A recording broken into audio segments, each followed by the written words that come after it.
The Kipling poem is one of my favourites since I was a boy at school. My father read it to me once. And I think it, to me as a little boy, summed up what a man should be. If you can keep your head when all about you are losing theirs and blaming it on you. If you can trust yourself when all men doubt you, but make allowances for their doubting too. If you can wait and not, or being lied about, don't deal in lies. Or being hated, don't give way to hating. And yet, don't look too good, nor look too wise.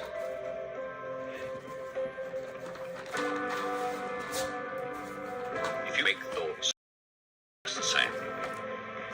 If you can hear the truth you've spoken twisted by knaves to make a trap for fools, or watch the things you gave your life for broken, and stoop and build them up with worn-out tools. If you can make one heap of all your winnings and risk it on one turn of pitch and toss, and lose and start again at the beginning, and never breathe a word about your loss. If you can force your heart and nerve and sinew to serve your turn long after they are done, and so hold on when there is nothing in you, except the will which says to them, hold on.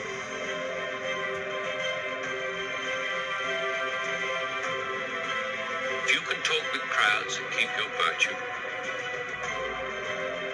or walk with kings nor lose the common touch, if neither foes nor loving friends can hurt you, if all men count with you, but none too much, if you can fill the unforgiving minute with 40 seconds worth of distance run, yours is the earth and everything that's in it. And which is more, you'll be a man, my son. All right.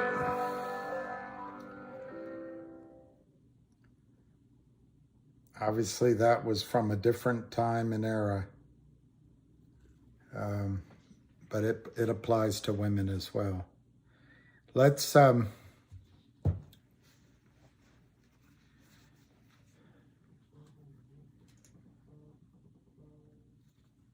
on one second.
All right, sorry about that. I know there was no sound. Relax, everyone. Anyway, let me go through some of the, Brad, I said $3 when it was, I didn't say guaranteed. I always said anything can happen. You're dealing with human beings. But yes, I did say $3 plus based on 30 million shares outstanding going into $100 million acquisition. It was press releases, Brad. I amended that, to be clear. I amended that once they filed this S1 or S4, showing that the amount of shares when you added it in was at 50 million. Then they filed something else about exercising warrants. So I've repeatedly added that it's probably more like it's 52 million shares. So it's more like $1.87, $1.90, not $3 plus. And now today, Brad, in talking to one of the investors in CRTD, although he recently sold out, he called my attention. I get my information at the SEC filings and Yahoo. I've shown that to you. He showed me on OTC. It shows outstanding shares, and I'll show you that in a second, of about 76 million, I think. So that number now comes down from, if you divide that into 100 million, the takeover number is a lot lower. And my guess that may be where the friction came between Jeremy. I've discussed with you, Brad, that stressed. Let me see who says, Cindy Lou Who. No, I'm not stressed. I'm sorry for my look and my appearance, but I'm not stressed, Cindy Lou Who. It's this, I'm annoyed with the challenge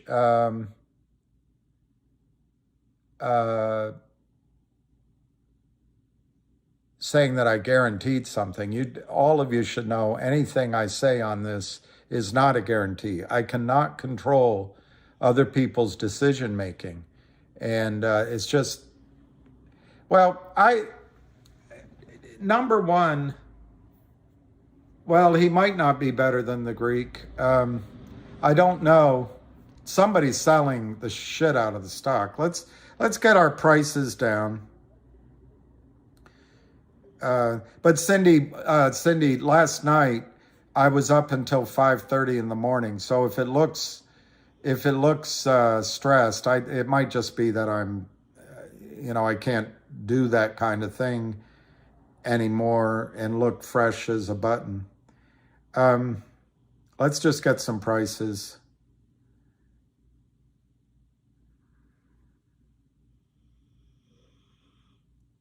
Yeah, 24 cents, 174, 1.74 million.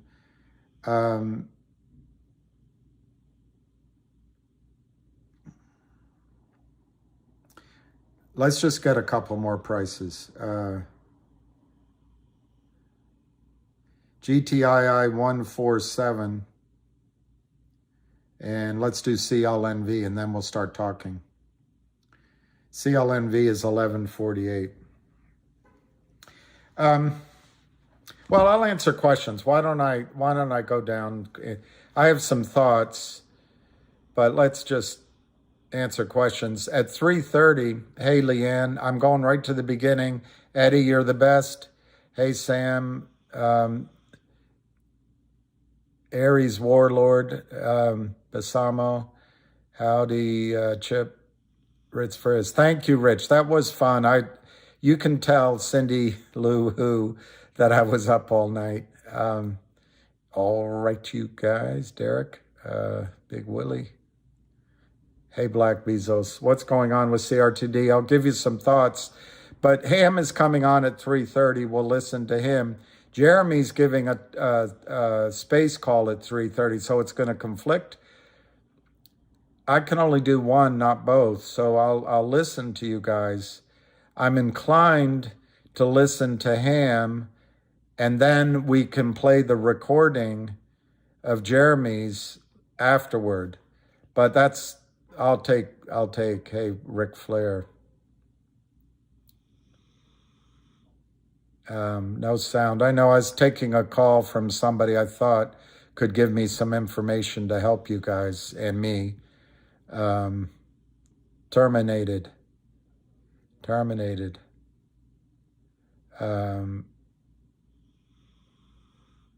No, it wasn't a chick. It was somebody that knows what's going on. Phil, make your calls when I'm not on live stream. I normally ignore my calls, Phil, but this was a guy who is close to CRTD, and I just wanted to hear his thoughts.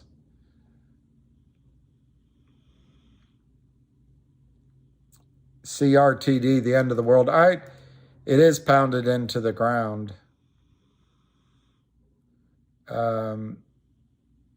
Yeah, 200K CRT, very rough day. It is a rough day. And kick Jeremy off any board.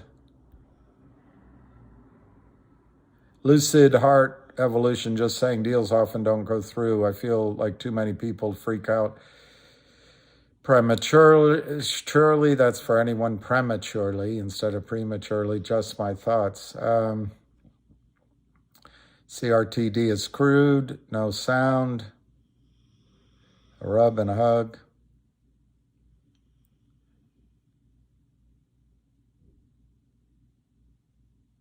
Yeah, Lion.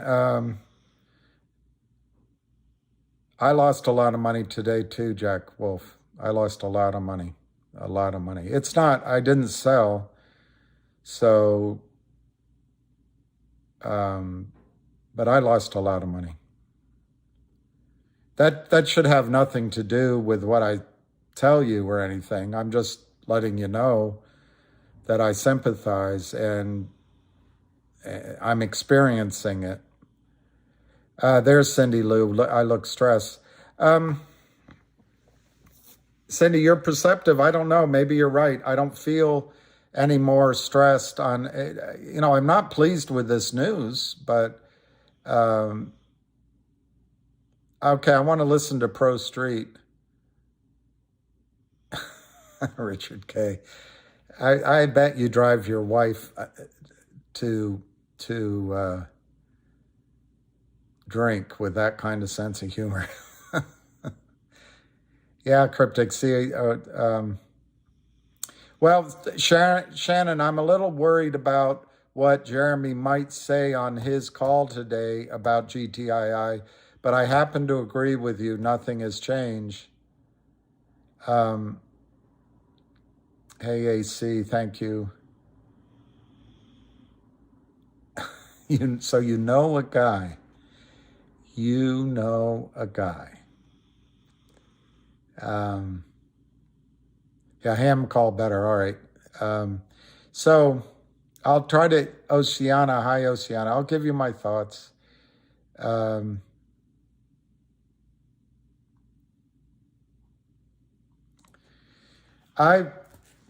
have a lot of thoughts.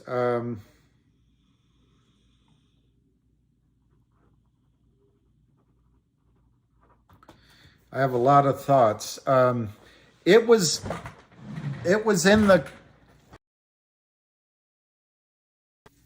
and I didn't listen to myself. Who was it? Brad that pointed out that I said it was going to go to $3. I did say that. But let me show you what I learned today on OTC markets. Outstanding shares of almost 79 million. So that's the first time I've seen that number. Yahoo still shows 29 million. And I'll show that to you just so you know. Announced. $100 million with Jeremy going to be the CEO of the new co. It didn't why it wouldn't go through. Same investors. But then Jeremy, oh Lord, don't do that again.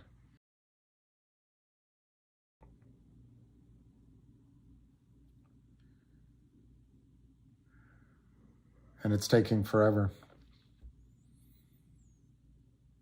I think I'm under attack, guys. I think it's under attack. I don't have any problems until I go live. Yahoo. So Brad, if you take the announced acquisition at 100 million, announced as a binding letter, divide it by 30 million. There are no guarantees, but I'll show you arithmetic seems to work the same way every time. So if you take 100 million and you divide it by 30 million, it's 3.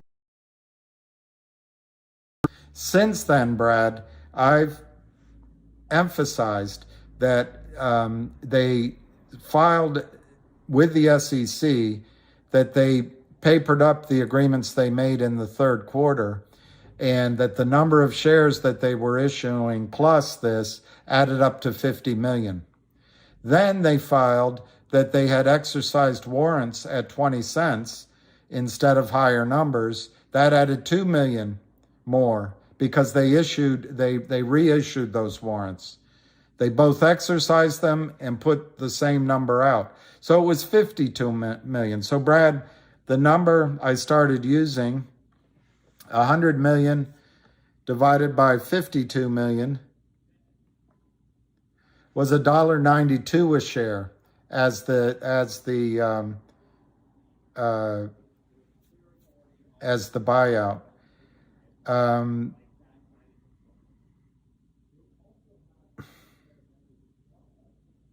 Now, with this 79,000, I just want to go on record for Brad that if the 79,000 is accurate, it's irrelevant now because the deal's off. It works out to $1.26 a share. Now, so we got some of that negative out. Now, I imagine that Jeremy is going to announce today that he's still committed to doing the OG collection distribution on upstream. He says, and I'm not critical of him, I just think this is almost semantics. He says special dividends don't work, but in fact, I'm paraphrasing, but in fact, his distribution of the OG collection will be a special dividend. It'll walk like a duck anyway. You might call it something else. So if it's $10 million worth, I'm going to use the higher number, Brad, now, because this is the first time I saw it today. The gentleman called it to my attention on OTC markets. Yahoo still shows 30 million. OTC markets shows 79. I'm going to use the higher number.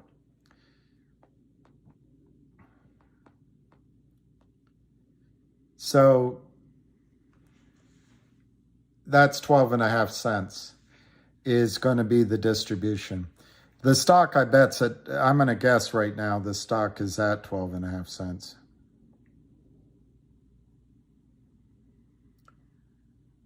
Because my phone is going crazy.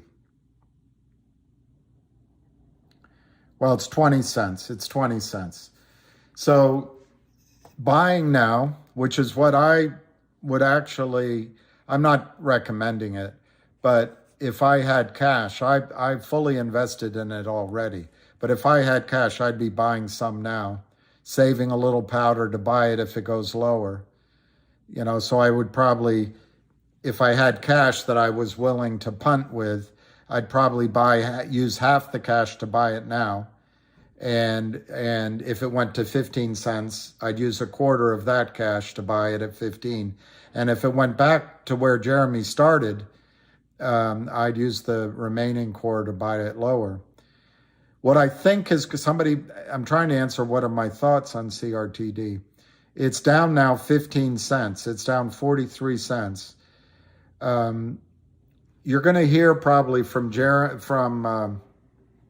Ham the admonition that we had a chance to get out of it.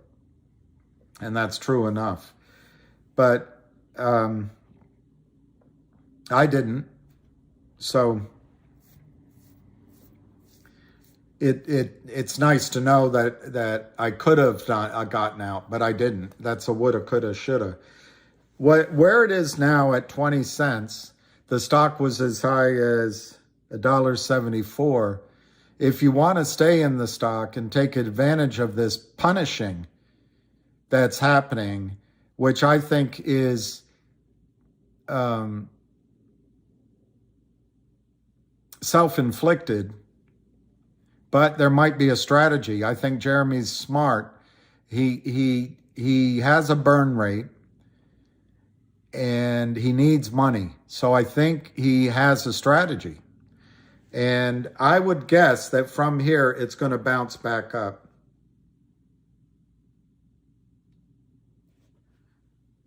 I'm getting a lot of messages. I want to show you something. I retweeted it so I could find it quickly, and I believe in it.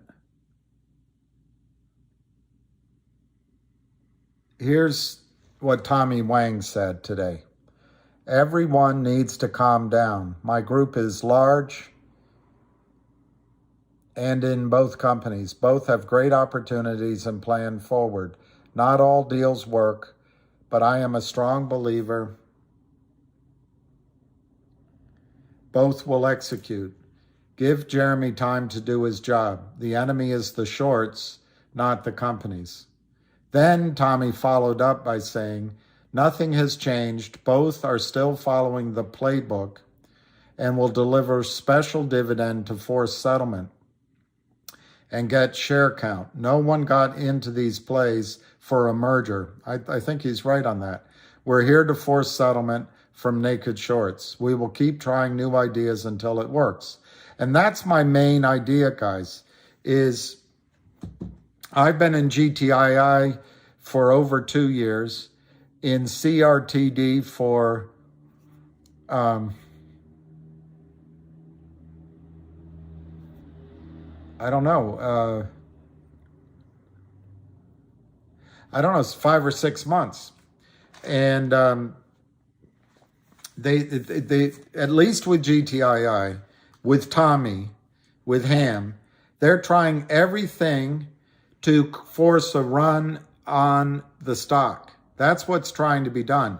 My guess as to what happened with, and I sensed it, and I've mentioned it a few times on these calls and felt guilty mentioning it, but I sensed that Jeremy was a little iffy on the acquisition plans when I was in that group, both by his body language and then talking to some people, listening to him. But his answer was, talk to GTII about it. You know, we're not allowed to discuss it publicly. Well, I checked every day since, almost every day since, on is this going to go through? And even this morning when I called, I asked, I said it this morning, I didn't tape it, but I asked, it feels like Jeremy doesn't really want to go through with this buyout. And I got blasted. And I was told that, which is both good and bad, what I'm about to say. I was told that if Tommy wants the acquisition, it's going to happen. Well, you can look at that as a bad thing, but you can also look at it. These are wealthy men. I've met Tommy. This guy is, what's the word I could use? Shrewd is one word, but it has a negative connotation that I don't want. he can look at it at numbers. He can look at a situation and immediately analyze its risk reward and its potential. He's very good at it. That was my impression. So I don't think that they announced that this is terminated because they don't have any other plans. I would imagine Jeremy today is going to say he's going to do the OG collection distribution on upstream in blockchain. That can catch out the shorts and still squeeze the shorts. The stock now is 20 cents. I just did the math, Brad, using 70 million shares, 79 million shares instead of 30 million shares. It came out to 13 cents. These are things you can do yourself. I do not guarantee my arithmetic, but I showed you how I did the calculation. OG collection is worth 10 million. It might be worth 15 million, might be worth as high as 25 million as we speak. But based on a private investor's commitment to it, it's worth 10 million. It's going to be distributed using 79 million shares. And now Jeremy is probably going to have to raise money somewhere else. So I wouldn't be surprised, Brad, if the outstanding shares go toward 100 million. So let's just use 10 cents a share conservatively as the value of the initial price of the OG collection distributed to you on upstream. I think that is going to cause a rally back in the stock. Look, the stock is broken. Whenever you see a stock broken this much, it's going to take time. It's going to take time. And so I'm not trying to say everything's going to get rosy all again. I feel blindsided by this announcement.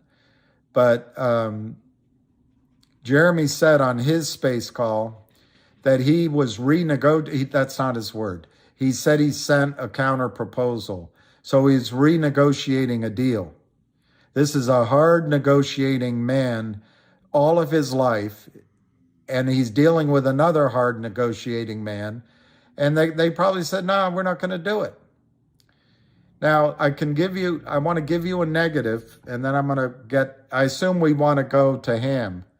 I assume we want to go to ham. So in 10 minutes, I'm going to put ham on. I'm going to give you a negative possibility is that Jeremy, for all of his intelligence, is talking to the Lynn partners. And I just saw somebody someone gave a message that it implied that he's even doing business with Diagonal Funding here in Alexandria. I got to check on that. But my point is there's a risk that Jeremy will take a poisonous financing. That is a risk. However, it's counterbalanced by he's hired Wes Christian. Tommy knows all about this crap these shorts do. He's fighting the shorts, and I think he's learned a lesson. But Jeremy thinks that it's the computers, not human beings, causing this problem. Jeremy thinks special dividends don't work. He said these things on his calls. I'm paraphrasing. I disagree with him, but I won't go into all that. But Jeremy also says on his calls and on his Twitter that there is a way. There is a way to do it, and it's by corporate actions. So I expect Jeremy is ready to announce a corporate action. Why would a deal break apart? Possibly Jeremy thinks GTI doesn't have anything. He said it on Twitter. What does GTII have? Well, that's one reason. Another reason could be Jeremy was told, don't distribute the OG collection until after we buy you. And Jeremy might have said, no, I want to do that right away. That's a possibility.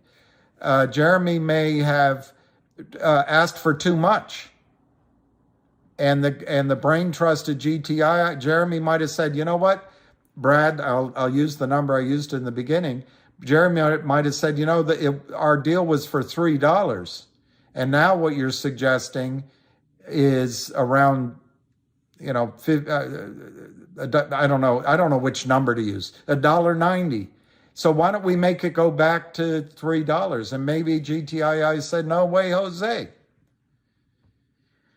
So there's any number of reasons it can break up. Personalities. Jeremy might have gotten the sense that he wouldn't have really been in charge. He might have felt it diluted his message. I don't know. He'll explain it today. But it doesn't change the value of CTRD. To buy the stock at again, Brad, excuse me, Brad, I used 3 different denominators. I don't know which one's accurate because the filing with the SEC hasn't been approved yet. The only one on Yahoo uses 30 million shares, and they're usually the go-to place to find statistics. Somebody just showed me literally an hour and a half ago that OTC Markets has 79 million shares for CRTD's outstanding shares. And then if you assume the SEC filing will be approved, it's 52 million. So Brad, I don't know which one to use, but I'll use, for this argument, I'll use the lowest one at $3 a share.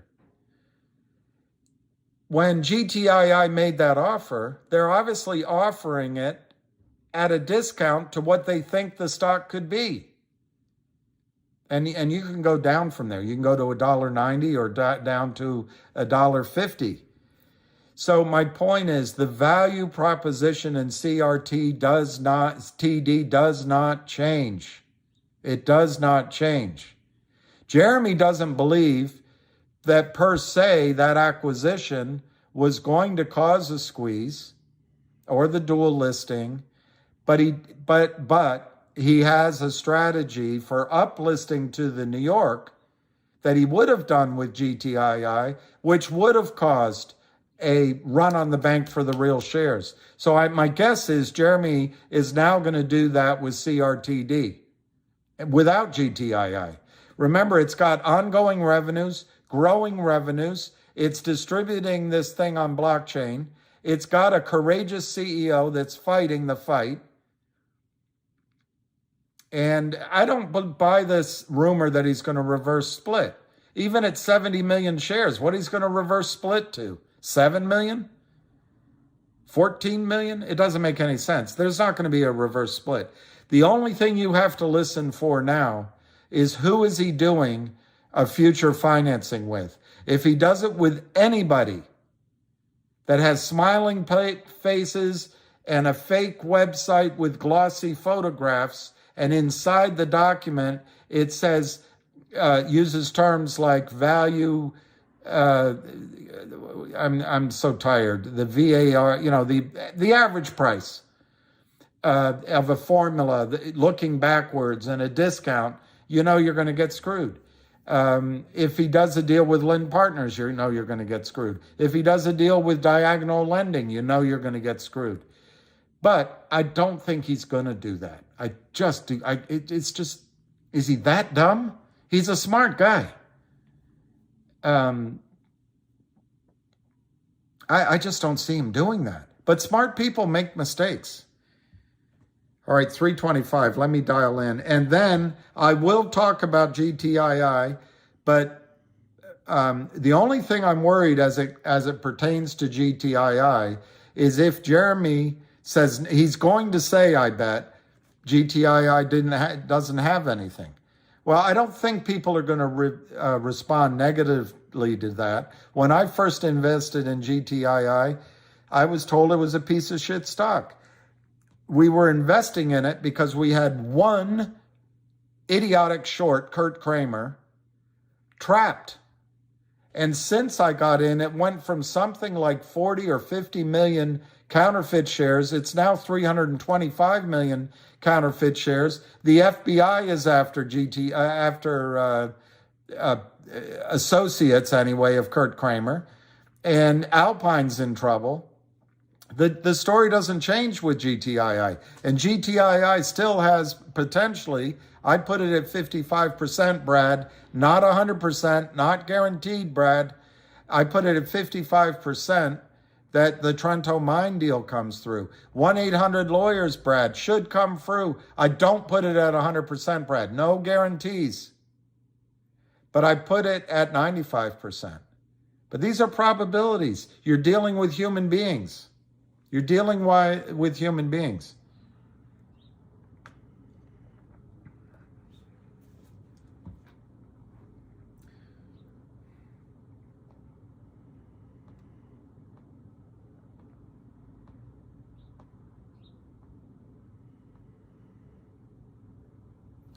Okay, I'm gonna dial in Ham just in case he starts early. Welcome and thank you for choosing freeconferencecall.com. You're helping people around the world communicate for free.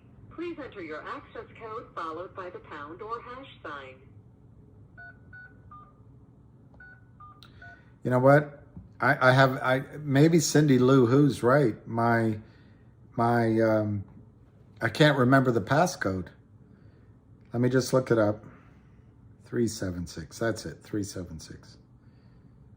So Cindy Lou Who might perceive something that I can't even perceive. Welcome and thank you for choosing freeconferencecall.com. All right, we should get him. Hey.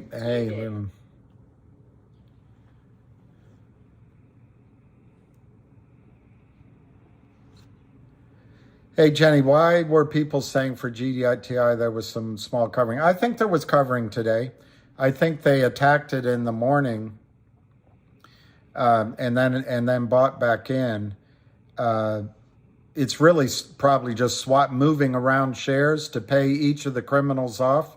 It's not free when they attack these. And when Alpine or Kurt Kramer gets some of these criminals to drive the stock price down, he's telling them, we guarantee your price, or he's saying, we're going to pay you. And the way they pay each other, if it's at $1.60, they drive it down to $1.30, they cross some shares, they got 30 cents there that they distribute.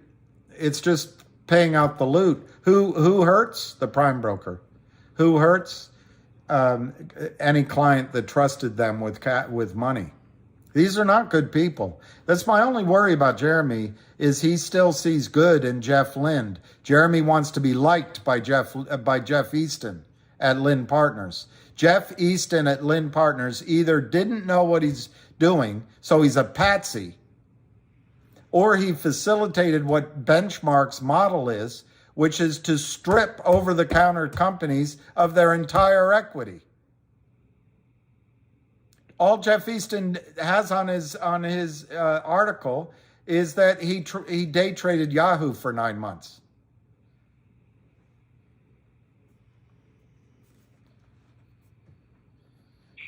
All right, everybody, welcome to the call. Exciting day here, not in a good way, but things happen and we don't control them. Again, this is not to buy and sell. This is for educational purposes about naked short selling. I'll jump right into it. Today, CRTD and GTII called up their planned merger, or whatever the deal was. What I heard, it's about price, and there's nothing you can do about it. When people don't want to agree on price, it's like you going to buy a car. Put that up there. Buy a car. If I want to pay you $20,000, you want $30,000. You walk away. That's just the way it goes. There's nothing I can say. A CEO of a public company controls it. He knows what his value is. People are selling the stock off. It has some value. I don't understand the panic, but again, this is something that none of us control. He controls it. That's his business. He's the CEO, and God bless him. He does what he wants.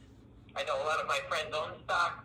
I know big people that own the stock, and I'm sure they'll get their footing and turn it around, whatever they do. And what can I say? There's nothing I can say. That's how it goes. It happens in all Wall Street. Deals get broken apart all the time. 99% of the time, 99.75%, it's about price. He wants more, you want to give less, they can't come to terms, both have board of directors, both have to answer to their shareholders, voila, there's no deal. So it means nothing, okay? It doesn't affect GTII in any way, okay? GTII has got, as far as I see, 4 or 5 bullets in the chamber right now lined up to shoot these guys right between the eyes, all right? We know West is going to sue them. We know the DTC is going to be called in. We know Westpac and Andy Boy, the broker out there. We're getting more information about Andy, the broker, who got stuck here, who the FBI is all over that firm. We're getting more information. All these people will be subpoenaed. Discovery. It's going to get very interesting real soon in GTII on the legal front and discovery. Remember, we're walking in with the proof from the depository fund. It's not just a bunch of people on the internet making noise. It's right there. You can all see it. The company announced that they have the 1-800 deal going to close April 1st. Okay? That's a law firm. Law firms don't sign documents to play games with it. Since they announced it, the short sellers have been trying to sell it and hold it down. Obviously, it's not working. Today's action, for those who have no clue about stock trading, when you're short a stock, Jenny L. you have to try to cover it. The way to cover it is what they did this morning. They spike it up to $1.70, then they drop it real fast, and then they come back and scoop it up. Okay? If I shorted a stock at $60 and it dropped to $20, I would scoop it up to $25, drop it back down fast, scoop it back up, and this is how it goes back in waves. You got to get the longs to bail out of the stock, and that's what they're trying to do. And the problem is with the shorts and GTI is that all the shareholders are well educated, and there's a very large shareholder base that's Wall Street pros, and we all know that trick. Okay, so where are they going? Selling it down, they have to sell more shares, get less money. Going up, they have to try to scoop it up. Now, I just wanted to touch base on a different stock right now. Is ETSY. You know, these guys put out these stories. The stock was all over the place today, and now they got it down to 7. But this stock is spiked from $70 to $130, and that's when they came out with a story about the counterfeit shares, the counterfeit goods. Counterfeit goods is bad for ETSY. Counterfeit stocks are good for us. I don't know how they use it. In one statement, it's negative, and the next one is positive. Counterfeit is a fraud. Okay, we can all see it, we all know it, and we're not letting it get away. We caught these guys in GTII 2.5 years. Okay, I'm trying to get this stuff to break these guys. Not 2 weeks, 2.5 years. GTI's management has been nothing but right on the nose. When Charlie Mayo called up and offered the money, the company didn't take the money. The company has not funded and stayed strong and supportive to the shareholders for 2.5 years. Okay? Slow and steady wins the race in this game. People want us to jam the stock and get buyers and run them over. Listen, if there's 300 million shares short, we bought 300 million shares. Okay? How many more do you want us to buy? The buyers are the short sellers. Get it through your head. They're the ones that have to take it up. If you want to buy it, that's up to you. Jamming it to 145 to make you feel better that it's $2, okay, that's, to me, that means nothing. Okay? If it went to 2 to 8, it means nothing. 2 to 9 doesn't mean anything. These guys have to cover 300 million shares. This is to me, and it's my opinion, is a life-changing stock. It's been documented, and now you have the depository trust telling you. I put up press releases about the DTC. The DTC has never spoke positive about naked short selling or given anybody a hint about it. As a matter of fact, they called us crybabies that our stocks were down. For them to say it in a court document that GTII has a big naked short selling problem from Alpine, they're going to go after it, and that's going to be a sore subject to attack. All right? And the courts are going to have to give us discovery because they told us it was here. So this is going to get very interesting. No stock has that information. Give me a stock that has that. The closest thing that I've seen it is in Frank stock, that's COSM, which they got Robinhood lost $57 million playing in the stock. Other than that, there's no proof anywhere. GTII truly has the golden ticket. And once the lawyers slam these guys, they're going to go after these guys full force. Okay? And it's coming. You know, Wes has to do legal documents that have to be perfect. You can't blame a lawyer for making sure the documents are perfect. I want it out yesterday like you do. But we can't force it. Okay? They have all the proof. They got the information on the Westpac guy and the FBI at his firm. We got the guy's name now. We're going to get the account name that defrauded that brokerage firm. Trust me, when the subpoenas start flying, information has to come back. The court of law will get us that information. All roads are going to lead back to the short sellers. I told you before, follow the sell tickets to the money. It's so funny that the SEC can always find the pump and dump guys, no matter how much they do it, but they can't find the naked short selling guys.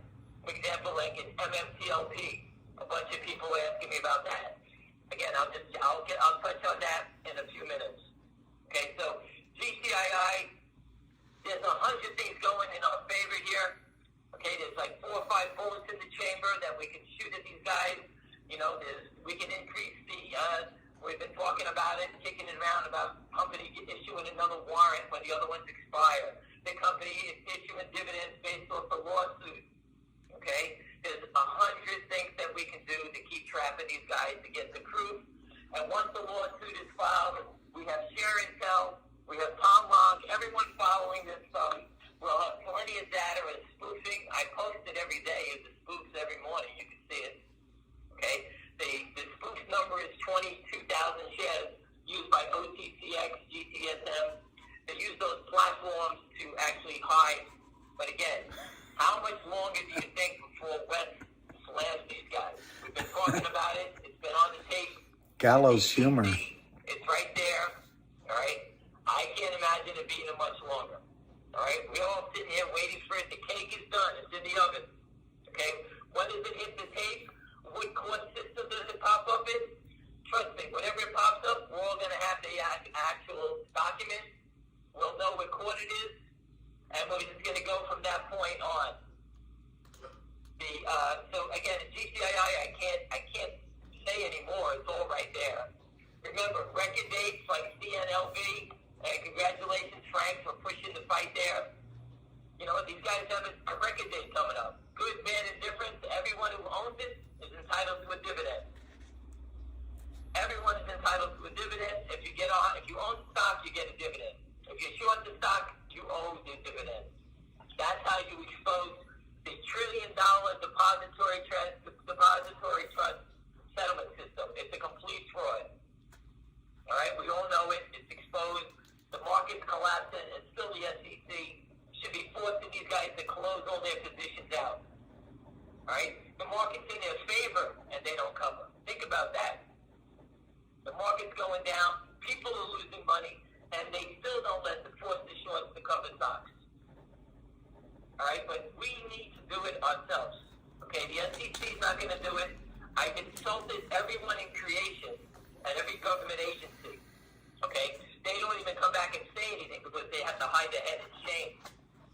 Okay, there's this woman that's this SEC former branch manager, Lisa, whatever her name is, bragging all the time.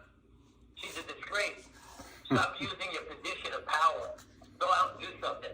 These are people who got jobs, lives, from all walks of life.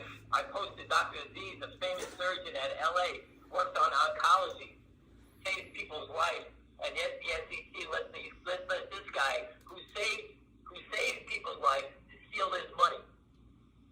Okay, just think of what a disgrace that is. I'm not putting down anybody who's a mechanic or a milkman or whatever the hell we do. Okay, everyone's entitled to it. I spoke to a woman who protested in D.C. Her husband's in the military, in the Air Force. You know, military people get robbed. They have tough times surviving. I talked about EKSO, the robot that helps people walk. They steal from the handicapped, the blind. Okay? I can't wait to get to a court of law. and get up there and be the first guy on the stand to tell them what's going on. I memorized this stuff for 23 years. Not 2 weeks, not 3 weeks, not 6 months. 23 years. I know the stocks, I know where all the bodies are buried, and I can give it to anybody, anytime. I can sit there and read a book and tell you about this stuff. Okay, so I lived it, I know it, and I've been doing it for a long time. And we're not letting these guys get away. They can do anything they like without letting them get away. All right? It's about stock settlement, and I couldn't give a rat's ass who they are. Okay? We trapped them without letting them go. The trap is just going to keep snapping until they break their necks. Okay? And again, Frank is doing that CNLV. I wish him the best. Everybody's there. I don't know. You got a nice cheap play here, and they're still trying to hold it down, traded 18 million shares. They don't cover shit. So, Frank, get your lawyers after this. Go get West Christian. After you get your discrepancies, slam them. You get all the proof and go for it. And every other company should do the same thing. GNS, anybody here. CRTD, get back in the game. Give out dividends. Keep exposing the shorts. Fight back. All right? Fight for your long. Jeremy's a smart guy. He's not stupid. He knows what he's doing. He'll get back on the saddle and turn it around. All right? When he does it, that's his business. I'm not a CEO of a public company. Okay? So I can't tell him what to do. But he's been out there fighting for everybody. You know what? That's the way the game goes. Anyway, so I have a couple other things I wanted to talk about. I just lost my thought for a second. But, again, GTI is coming on strong. They're not going away. The breakup of agreement of a deal today means nothing. Okay? It's about price, for what I heard. Deals break, go apart every day. But as long as going forward, GTI has a strong plan. Like I said, they have West. They got the 800 deal closing on the first. As soon as they close that deal, I forgot to even mention, think about the coupon for a discounted law service. How about if they gave everybody a $1,000 coupon off of your legal proceedings? All right? Everyone's going to want that. It's for free. Short sellers are going to have to give everybody a $1,000 coupon. All right? They don't give my coupon. You owe me $1,000. That means for a $2 stock that they're short, they can lose $998 each share. You don't think the company, everybody realizes that that's how you trap these guys? After you get the coupon for that, get the coupon for the lawsuit. Give a new warrant. Okay? Just keep jamming it down their throat. The street will fall. Most people don't realize when you speak to your brokerage firms, E-Trade, Robinhood, they're all young kids. This is an old school game, forced settlement. And just to go back in time, you used to be able to get your certificates, create a run on the bank at the depository trust where everybody can get their certs. If we all took our certs out of the brokerage firms, that's what forced the squeeze. What did they do? They changed the rules. You want to get your cert now, for 1,000 shares of GTI, say $1.50, they probably charge you $400. Once you get your cert, they won't let you put it back in the system. That's what they did to change the rules on that game. So they're very familiar with the run on the bank. All right, so we contacted the best law firm on the street, Morgan Lewis Bacchius, many years ago, top partners, and they designed this. We spent $1.5 million designing these dividends, and this is not make believe. We're not just throwing shit against the wall. We're here. This is a big game, and we're here for the gusto. All right? If this was a $50 stock, it's very dangerous. Okay? Don't get me wrong. Money's money. $1.50, $2, it's still risky. Okay? But companies are willing to fight back now. There's a long list of them. I can't even. DVMM, IMICT, RVYL, HLBC, WLF, JUPW, MMTLP, you name it. Everyone's had enough of being robbed. Okay? And this is the fight, and we have to break the walls down. Okay? Many companies didn't want to fight. MULN, if anybody's in it, that CEO ran from the front line. Okay? He talked a big game. He was all over Twitter. All his people signed the document. He ran away. First, I tell you, a matter of fact, 100% ran the other way. All you do is give out a super coupon, and he didn't do it. He did nothing. The stock was cut in half. But now we've got to dilute it, kill the stock. Go back and look at Root, ROT. They did the same thing. Walked away from the front line. The stock went from $30 to to 1, they reversed it back up to 25, and now it's $5 again. The whole company's worth $80 million from, I think it was $5, $6, $7 billion market cap. That's the destruction of Wall Street. All that money, all that market cap, all that was stolen by short sellers. And the SEC allowed it. Okay, so again, just going over everything again, GTI is not backing down. Full force going forward. Look for Wes Christian. I don't know what day it's going to come, but you know he's working on it. It's all over the tape. You know we'll get it on upstream. You know we're going to give out dividends that are going to be impossible to deliver. Okay, we're going to make it easy. You're going to get your coupon there, an NFT type of coupon, and no one will be able to counterfeit it, journal entry it. It'll be in your name like a bearer bond. If anybody is too young, a bearer bond is something that you need a physical cert on. And a cert is a certificate. Okay, you don't have to trade stocks, you don't have to move money. Your coupon will be there. I put up the Willy Wonka ticket, just put your goddamn name on the front of it, how many shares you have. That'll be your dividend. You put it in your vault, and at the time when the company pays out, you submit your coupon, you get your payment for it. What if the company sued Wall Street, the DTC, the SEC, all these brokerage firms, and wins $1 billion, and you own a coupon, okay? You own a coupon for a certain percentage of that, and it's worth $100,000, $20,000, and you got a $5,000 investment in GTII. Just by getting your coupon and putting it in a safe, you can get yourself $20,000. Is that worth it? All it's going to take down the road is just, hey, an email, phone call, send me my cert. That's how easy we're going to make it. Okay? 1-800-LAWYERS, give out a coupon for legal services. Got a $1,000 coupon. You're buying a house, they'll get you a lawyer. Instead of paying $5,000, you're paying $4,000. It's worth it, right? The only people who get it will be a shareholder of record of GTII. Just keep thinking along those lines. We won't stop. When you don't get your dividend, GTII owns what? A law firm. We'll have plenty of lawyers that will be educated how to go in front of a court and tell E-Trade, hey, where's Joe Blow's $1,000 coupon?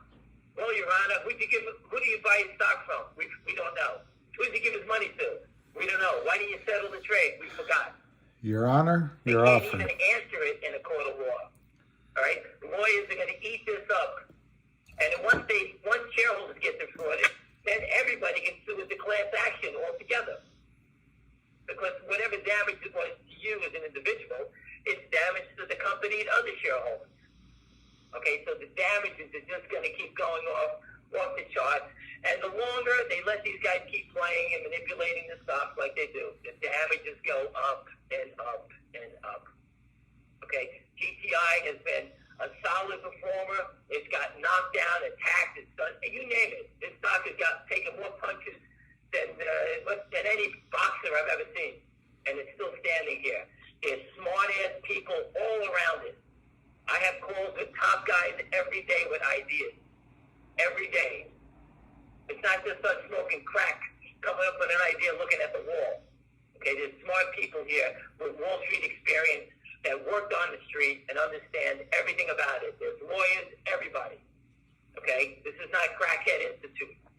We're chasing down crackheads, that's a different story. But again, we're here and we're not going away. And like I said, I believe Jeremy's a smart guy. He has to pick himself up, figure it out, do what he has to do, get back on track, and turn it around. All right? This stock, he's got good support from real strong people. Okay? I can't stop when people dump it, sell it. That's not my game. All right? Again, I'm here. I'm a stock settlement guy. I'm not here to build anybody's business. Personally, I don't care what anybody does. I think all public companies should do nothing. Okay? The number one business in the world, and I told everyone this, is stock settlement. Force stock settlement, and you'll be rich beyond belief. All these companies should be doing. And that's how I feel. Anyway, listen, everyone. I just have a great weekend, and I can't stop the news that came out today. But again, let it dig in. Follow Tommy Wang. He says everything. We work on things. He's a big investor, and they're smart guys. And you know what? They got to put their heads together and figure it out. Anyway, have a great day, and we'll speak to you on Monday. Thank you. Regrets. I've had a few. Okay, CNLV is at 11 cents, down a little bit. CRTD is 21, down 14 cents, down 40%. GTII, I guess it's flat. It's 148. All right, let's see if I can get on. We'll talk about MMTLP. I'll try to answer some of these questions. Jacob, Jenny, my recommendation with that 1911 stock certificate, try to make an NFT out of it. Put it on Upstream. Anyway, I have some points, but let's see if we can get on Jeremy's call. I took the blows and did it my way. Regrets, I've had a few, but too few to mention. To think I did all that, and to say not in a shy way, but more, much more than this, I did it my way. I can't find his stupid space call. Oh, here it is. No, that's not it.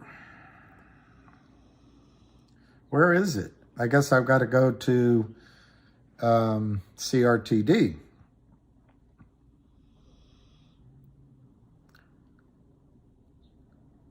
Regrets, I've had a few, but too few to mention. To think I did all that,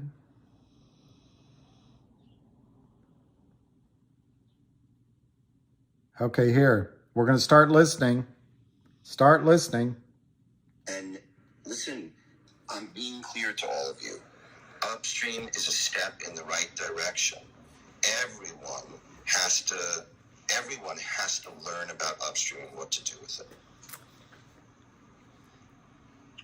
Absolutely. Well, you guys heard it there. I guess that we're going to have a lot more guests this next Wednesday. Okay, so I hope so. Jeremy's on, Tommy's on. Part of my question there was actually kind of backtracking to the space that you Which had, one is on? Wednesday, and you had talked a lot about reverse splits, and I apologize because I don't know that was on track. Small cap is on. She thought I might be asking there, Savvy. No, I get how you're connecting it. So let me, if there's a swing at it. Let's be very clear so that everybody can hear me say it and then can hold me accountable. I'm 90% sure that if you listen to the recording, I said the exact same thing the other day. First, we had a call about reverse splits so that we could educate people, because on that day, a company that I had watched. This is Jeremy from our CEO. GTIIL split, and it showed up on my radar. We watch a lot of stocks here. Of CRTD. We have to watch the space that our company Speaking. trades in. And Gamble split 100-1. And people were sending me tons of questions, and they know that I'm about education. And so I turned to Junk Savvy and Busy. I said, let's do a call where we educate people on what a reverse split is. Now, as usual, people try to turn those things into something that they're not. No. There was no announcement that I'm doing a reverse split. And anybody who, when we play into these things... Might be true, MKC. And we are literally working all against each other and giving the people who even today... I like that one, a gamer 3-year. Across the board, in all of them, are taking advantage of us. I think it's an opportunity to buy, believe it or not. Into the dialogue that way. What I did say, so it was crystal clear, was that I intend on uplisting to the New York. The New York does have a value. It is arbitrary, and I plan on arguing furiously, as people know I will, with the New York Stock Exchange, that they have an archaic legacy rule that must be addressed in an era where Tesla, or a fractional share of Tesla, the idea that the markets or the exchanges, because they won't upgrade their technology and other resource issues that occur when stocks are below $1, which is really why all of that was implemented in the first place. Why they implement that, or why there's a $2 arbitrary for uplisting, it's all chaotic and nonsense. It's all part of what I'm trying to fight. Now, what I also said was that every company, part of being a company in the capital markets is you raise money in the capital markets when you need it. We are a growth company. We look forward to growing our revenues from 10 million gross to 100 million gross. And to do that, you have to build a big company and you have to be able to access capital. Now, if you're on the OTC, it is much, much, much more difficult to access capital than on the NASDAQ. And when the time comes for me to consider a reverse split of any type, I will be the first one to put together a Twitter space call like this and talk to everyone about it. But just to be clear, I couldn't even file an S1 for my uplist until we finished our 10K. Now, this is why it's very important to educate everybody. I could not even file my application for the uplist without an S1. And I cannot file an S1 until our 10K at the end of March is released. Because the problem is that my old numbers from September, my quarterly numbers, which you have to put in any S1, would be considered stale at this point. That's a term in the operational parts of the business. And legally, I can't, until my 10K and my audit is complete, I wouldn't even be able to apply. Now, an S1, that could take 30 to 60 days. I mean, you're talking about considerations that are far off. Now, certainly, if the stock continues to stay down here, I'm going to wind up on a Twitter space just like this at some point, May, June, I don't know. And I will address the entire shareholder base and anyone else who wants to listen. I plan on having my shareholder calls on Twitter Space from now on, and I will openly discuss what to do. And if everybody thinks that I can raise money on the OTC without having to uplist to the New York, where it's much more accessible to entrepreneurial companies, then we can talk about it on that line, and I'll be clear and present with everybody. And I think that's exactly what I told everybody the other night. So this concept that there's a reverse split coming is imminent, that's just nonsense. It's absolute nonsense. Well, I'm really happy to address it, and I think it had to be addressed, right, because of the order of events, the conversation that took place on Wednesday, and then, of course, what's going on here. So I'm happy to bring that conversation to the forefront and allow you and the entire community that's listening to be able to hear that, not as secondhand or as rumored knowledge, but instead just straight from the horse's mouth, so to speak. So I appreciate you taking that question. I appreciate you asking it. I look forward to asking me the hardest of questions always. Jeremy, thank you for that. Now that we're talking about reverse splits again, we did have several questions specific to that. Sorry, that's the market bell. And so we did have a question from Nikki Desario, and she says, please ask Mr. Fromer about a potential reverse split. I started investing in CRTD since January 18th, and I am now down 63.83%, which is truly unbelievable. I'm not interested in a reverse split since I've already lost so much money. So what Nikki's hinting at, Jeremy, is that retail investors have a very well-deserved mistrust of reverse splits. I know you've talked about that it would be in a strategy to uplist to the New York Stock Exchange, but do you have any additional words to kind of settle the minds of your investors and how uplisting can actually see an uptick in the stock through funding and other things like that? So what happens in a reverse split is that the algorithms that literally there are strategies that the minute they see a stock reverse split, the algorithms of tons of hedge funds, market maker, exempted, prop desks, etc., immediately try to sell the stock after reverses. I mean, I cannot tell you, because I don't think it bears too much repeating, I cannot tell you how truthfully the reverse split itself has had no fundamental impact on anything in the company. Nothing. It hasn't. It's literally a mathematical change. But what it does is the algorithm sees kind of like a new playing field and believes that if it previously believed this stock was a good short, that it'd be able to take advantage. The algorithms jump back in, and whether it's naked shorting or if they have a borrow, I think it's hard to find borrows into reverse splits, so I would guess a lot of it is pretty nefarious.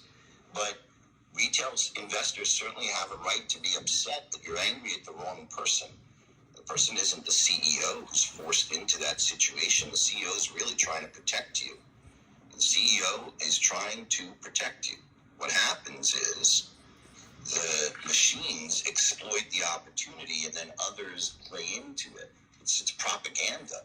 It's gross. I mean, I cannot tell you how many times I tell a person, all right, so then I'll just wait a few days after it announces its reverse split, and then I'll buy it. And so what I did say to people the other day was, you have to have portfolios, retail investors, you have to have portfolios. You have to be weighted properly. You have to know how to, average into certain stocks. If you believe that we're going to reverse split and you don't believe me what I'm saying right now about how I'm planning on doing it, then you should sell the stock. If you think that I'm right, then I'm not going to reverse split like I think people are saying I'm reverse splitting tomorrow, then you should buy the stock. Meaning if the stock is reacting to that, which it shouldn't be, you should trade around that opportunity. But this notion that first of all, my heart goes out to you that you're down that much. I mean, I'm also down. I just watched my entire net worth get blown up in the last 4 or 5 days. Like I said, I am exactly side by side with anybody who's invested in the retail space. And so again, with the loss, but like this concept that the reverse split is this all bad thing, it's only bad if it's not transparently communicated as to why, when, and how. Now, if a company is well on its way to doing what it said it's going to do by creating products, services, and a company that you believe in, and I said this also on the call, then a reverse split shouldn't scare you, because over time the reverse split will work itself out if the company is real. The greatest threat to the shorts is organic good news on a company. Okay, thank you for that, Jeremy. We are getting questions in the chat about your recent filing of Form 4. Do you want to explain what the SEC Form 4 is used for? Form 4 is how, if I buy stock, or if I'm granted options, or if I'm granted anything, I have to file a Form 4. And since I've only filed buying Form 4s, I've never filed a sell Form 4, but about what I'm doing as CEO with my stock. Do you want to tell the community what that recent filing was for? You'd have to tell me what it is. I'm not staring at it. I get Oh, sorry. Sorry. Yeah, it's actually down in the chat, Jeremy. I don't know if you can look at it down. Why don't you tell me what it says at the moment? So this was filed on February 8th of this month, and I'm trying to read it here. It's really small. I'm sure it's about either shares awarded to me as part of S8, filing of an S8. I'm sure that's what it's about. That's the only thing it could be. But I don't know. Yeah, it's approximately 11 million worth of. I don't get get to sell that, unfortunately. I get to wait it out until hopefully we sell the company for $1 billion, and thank goodness that you don't have to worry about that 11 million hitting the market. That's not the thing, and that's what. Okay. So, like, if that's what people, that's what that is. That's why the number went up, Brad. I don't sell stock, and whatever I do, I put Brad, my that's stock why away and I get back to work the next day. The number of shares went That's up, how 11 million. good news is, as far as education goes, on those Form 4s, it has to be indicated whether or not it's added or disposed, and so you can kind of see the representation on those as to whether or not that stock is something that's going to be being added to your portfolio, and then also whether or not it's going to be locked up. That's right. In talking about these reverse splits, one thing that happens when you go through that is a CUSIP change. And I think a lot of people within these communities are starting to become very familiar with CUSIPs. Is there a way, since we're talking about strategy as well, that you would deploy a reverse split and change your CUSIP and what that might be for? Well, yeah, I've thought a lot about the CUSIP strategy. Like, my partner and I were just recently, because we're spinning off the OG, and if that's successful on upstream and does what we expect it to do, we're going to do the same thing with our consumer products brands that we have, which I encourage everybody to know the company and learn about the company. And so we would plan on basically spinning out two companies over the next 6 months to our investor community. We're the only ones who can really accomplish that at this point, as we're one of the only 3 stocks up on upstream. On upstream, at least. I mean, there are other exchanges that you could try that on. I'm not familiar enough with them. And then we've thought about like changing CREATD's name, which causes a CUSIP change. I've been told under certain circumstances. Recently, we discussed just a shareholder count strategy that wasn't really regarding CUSIP, but it's like, you know, I like some of the strategies I'm seeing from some of the other CEOs where they're just going to give like 5 shares for 100 shares or 10 shares for 100 shares, whatever it is.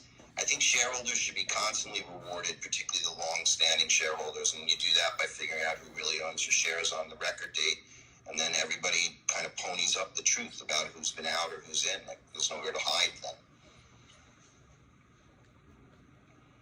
But changing CUSIPs is a good strategy if you can get it done. I don't think that the reverse split thing and the change of CUSIP there, it's not powerful enough to overcome what is this algorithmic view of the sort of runway that a short has with a stock that's been previously reversed, and that misconception, which really changes market cap, which is really more important, I think, than price. So that's sort of how I look at it. I hope that's helpful. Well, Jeremy, before we open up to additional Good. conversations or questions from the people in this space, if you would like to ask a question, please request a mic. Busy will get you a mic and then raise your hand, and we will get to your questions over the topics that we've covered today or any additional topics. We have covered the questions that came out of the chat, but I wanted to give you the opportunity. Several people are asking about a potential dividend. Do you want to give us any comments about a dividend?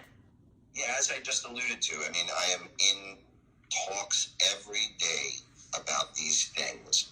None of these things like are quick fixes. It's just not. You can't just say I want to do a dividend and then the next day you do a dividend. You got to go through board approvals. You got to go through documentation. You have to talk to DTC. You have to talk to a lot of people before you do something like that. So I'll tell you when we have an actual dividend. I'm hoping that the first dividend will be announced. I would probably say late March. We would announce that we're getting ready to file what would be an S1 for the OG, so that we could that's a long create the shares out of the company and distribute those shares to you, our created shareholders, and then you can go get that share on upstream. And I would suspect you'd want to get that share. So that's the next up dividend. That while that's going on, I'm pursuing the same strategy as I said earlier with our direct-to-consumer products. And then finally, every day I review what are a multitude of strategies, as I just said, regarding dividends. You know, I want to do them at the right time, and I'm also not like whoever brought up that question before about pump and dumps. Like, I'm not going to just put out a press release that says I'm doing something that I can't do. When I said I was going up to upstream, I said it. And when I did it, I said, don't think that this is the end all to all. It's not how it works. I said, I'll show you how it works. I'll try to educate everybody. I'll try to do my best.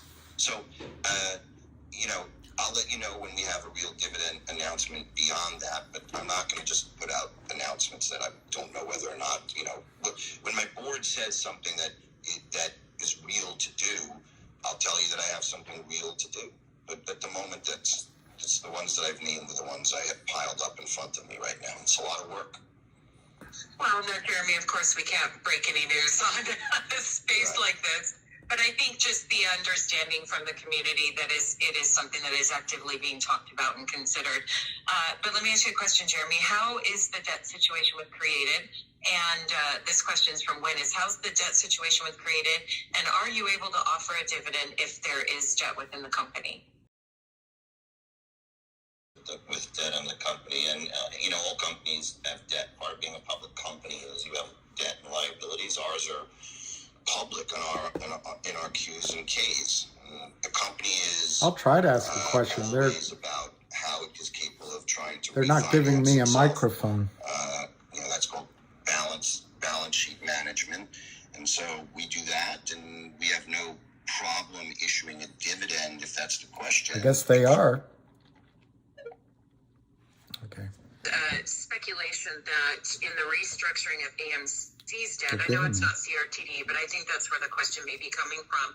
In the restructuring of AMC's debt, we as retailers believe there's a clause that does not allow him to issue a dividend until that debt is cleared. So I think that's maybe where that question was coming from. So let me explain a couple of things. Sure. Whatever dividend we do, so I'm working with a number of interesting people. A old friend of mine, John Tobacco, who used to be involved in OSTK and their dividend strategy. Not a cash dividend structure, but something more complex in nature.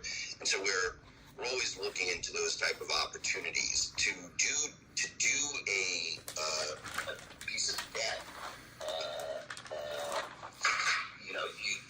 You can't do a cash dividend in that type of situation. So to issue an equity dividend, as I said, you're not held up from, and I wouldn't sign any debt deals where I couldn't issue an equity dividend. That's just, if that's what happened in AMC, I'm just not familiar with it. Okay, yeah, well, just like I said, I think that we've had discussions in other retail communities about that, so I think someone just wanted some clarity. Are they referring to a cash dividend or an equity dividend on the AMC side? Cash dividend. Yeah, well, cash dividend you can't give out if your balance sheet is upside down. That's just law. But an equity dividend, which is what I was saying, we were considering, what I said I saw a lot of CEOs doing, where they're offering 5 shares for every 100 or 10.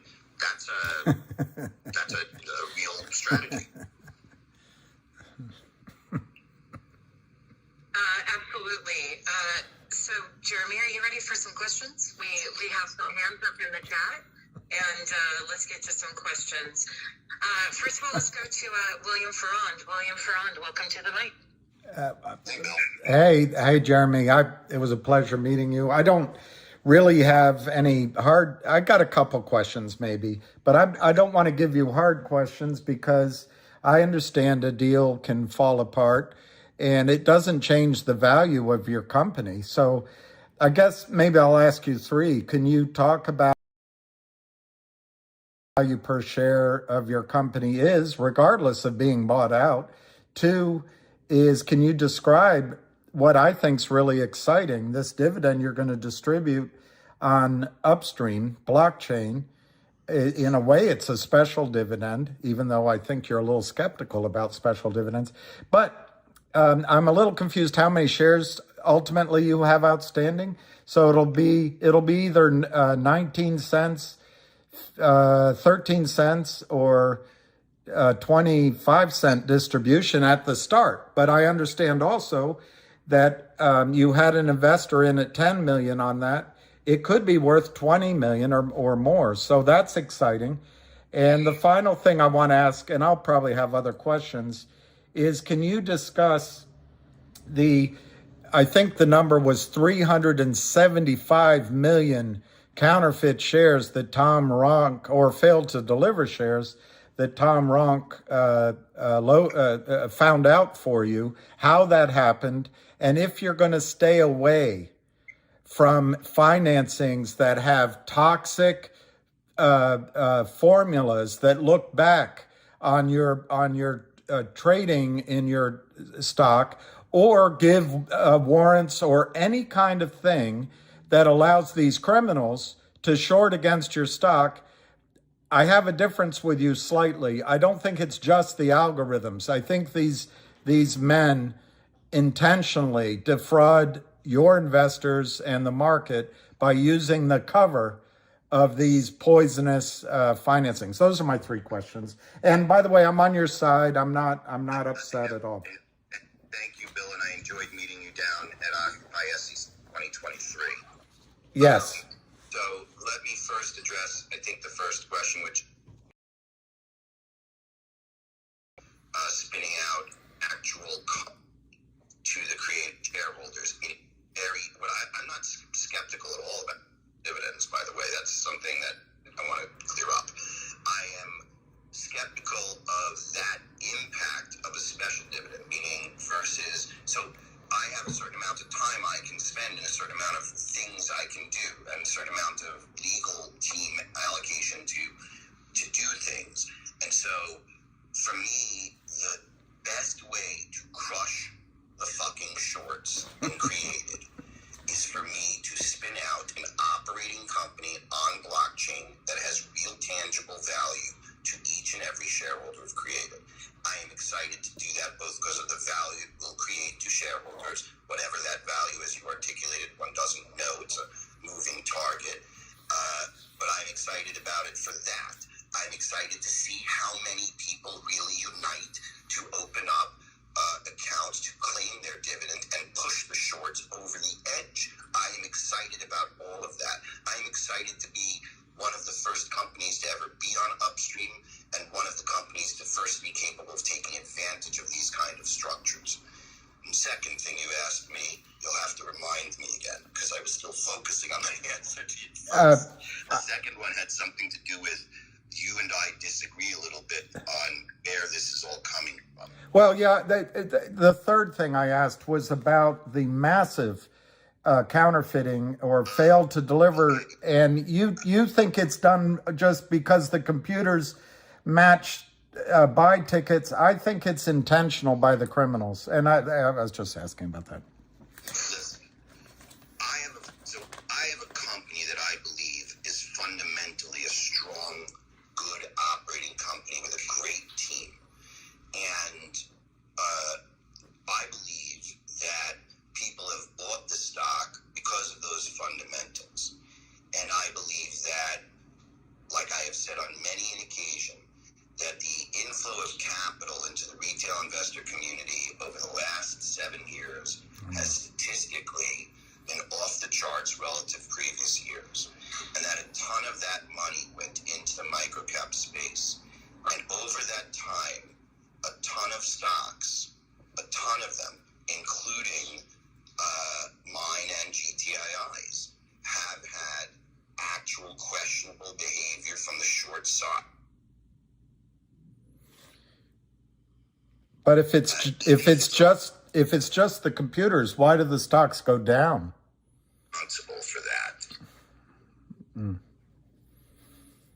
Okay. Go ahead, William. Look, I'm not saying it's just the computers. I've always also said that there are tons of nefarious people that exploit the fact that the algorithms themselves self-perpetuate the fear and the uncertainty and the doubt. Yes. So and that creates that and those bad characters are the dominating lending structure in the capital markets today, and that's a sad testament to where things have gotten. That's why it's so hard. Perfect. And so my first question is just talking about, obviously GTII saw value in purchasing your company. I just wanted you to talk about what you see as the value of your shares now and in the future. But I also wanted to get assurances that you're not going to do what is a toxic financing. I'll tell you the first answer. So the first question was, well, let's answer the second one. Okay. Toxic financing. What is a toxic financing today? What does that look like to you? To me, it's anything that gives a group, and I won't give names here, but a group with smiling faces and a website that promises to give you money. They dole it out in tranches. They're covered because they have a formula that looks back-assward at some sort of discount of the lowest 3 days of 20 days trading, and they just crush your stock. That's one method. Another method is they do it simultaneously. They issue warrants or they issue restricted shares, and then they can have a lawyer write a letter, and you know the mechanics better than I do, of course. They can write a letter to check all the boxes at a prime broker, market maker, whomever needs to see it, while they start selling shares that just don't exist. That's what I think's toxic. Well, okay. So first of all, I've seen all of that. I'm sure I've been subject to it on multiple occasions. So I've seen it all and done it all. I don't know what to tell you. Like right now, CEOs are fighting wars on multiple fronts, and they're doing it all in the interest of the shareholders. No CEO wants to literally take on toxic debt. But some of them, when faced with death of the company and a zero for their current shareholders, those moments bring out where you're trying to just catch your breath. And in those moments, I and tons of other CEOs have taken down, I'm sure, 100,000, 200,000, with all sorts of individuals who may or may not be that type of an individual. I don't know, because I don't know what happens after. I do know that the financing structure that exists in the capital markets today is a self-fulfilling prophecy. However you want to cut it up, in the end, if you're incentivizing the people investing in you to sell your stock, then that's what I consider toxic. Yes. And I will assure you that I will do my best to protect my shareholders. But there's a notion in the investor space that a CEO can just say no. Not every CEO can say no. And to get angry at them for really trying to protect their shareholders when there is no other alternative, particularly these days. This is the worst capital markets I've ever seen. It makes what I saw in the financial crisis seem somewhat muted. What I'm seeing today from a destruction of value, I mean, you have big stocks and small stocks down anywhere from 70 to 80% in many of these spaces, including my own, down 90%. All of them. And so you can't really just point a finger at one structure and say that's the problem, because that's not the problem. The problem is a much bigger one, which is that Congress, the American system, is failing to protect the retail investor. And to try to, it's like if we're all tribal over stock memes, or we're all tribal over reverse splits, or we're all tribal over toxicity, we're not going to get anywhere. What we should do is support CEOs who are authentic. They check the box on product and services. They check the box on the do these days is attractive. If you want me to comment, which I can't really, on our stock price, I can only tell you I think it's very cheap. But, you know, I can't tell you where it's going or why I think it's going higher at this moment, because what I can tell you is that it just technically looks very cheap to me. And again, to try to judge whether a stock should be purchased or not based on the future, I don't know about whether they might or might not do something that someone thinks is not in the interest of the stock. I think it's better to understand everything about the company. Look at the company's comps. Look at an analysis when determining value of a company is my best advice. I agree with all that, and I also understand that a CEO has a responsibility to the shareholders and the long-term existence of the company, not to short squeezes and et cetera. I think the problem is, and I'll say it quickly because maybe this isn't the forum, it's much bigger.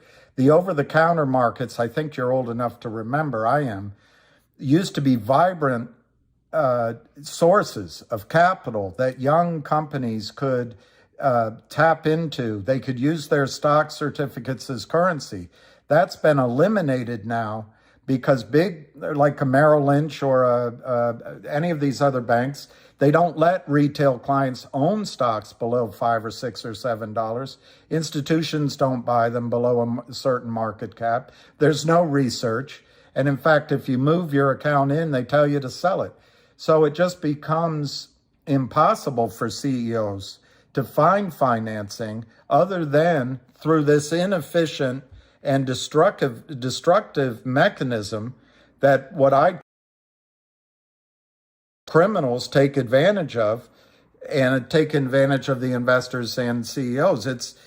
It's really difficult, and I have sympathy for that. But I think you can avoid putting poison in your veins, even if it's your last choice. You always have a choice. I agree, but in the end, a CEO, like you just said, each CEO is accountable to their shareholders, to their fiduciary responsibility, and has to make these decisions in the context of what they're experiencing. And I admire and respect all of those that I speak to every day that fight for their shareholder value. I mean, it's very important that you understand, for us in particular, why we got delisted, right? Like in our case, I refused to bow down to when our stock was getting destroyed, and it was down. Well, it's getting destroyed today also. But when our stock was getting destroyed, when you saw us, if you look at our chart, right? Yeah. Bill, I could have diluted the company, and done a 100-to-1 reverse split, and I could have, added 300 million shares into my float, and just, you've seen it over the years, right? Yeah, I admire you for that. Yeah. Correct. Name me another CEO, one CEO I want you to name me that actively said, no, fuck you, NASDAQ. No, you want to delist me. I'll go to the OTC and I'll figure it out there, but I won't destroy everything that I worked for because of your arbitrary, chaotic rule. And now I suffered for that, and I suffer for it today. And I am thankful for every single shareholder that supports our stock and understands that's the truth of what happened to us. And so this concept of I'm going to reverse, or I'm the one who didn't. I'm literally the guy who took the bullet.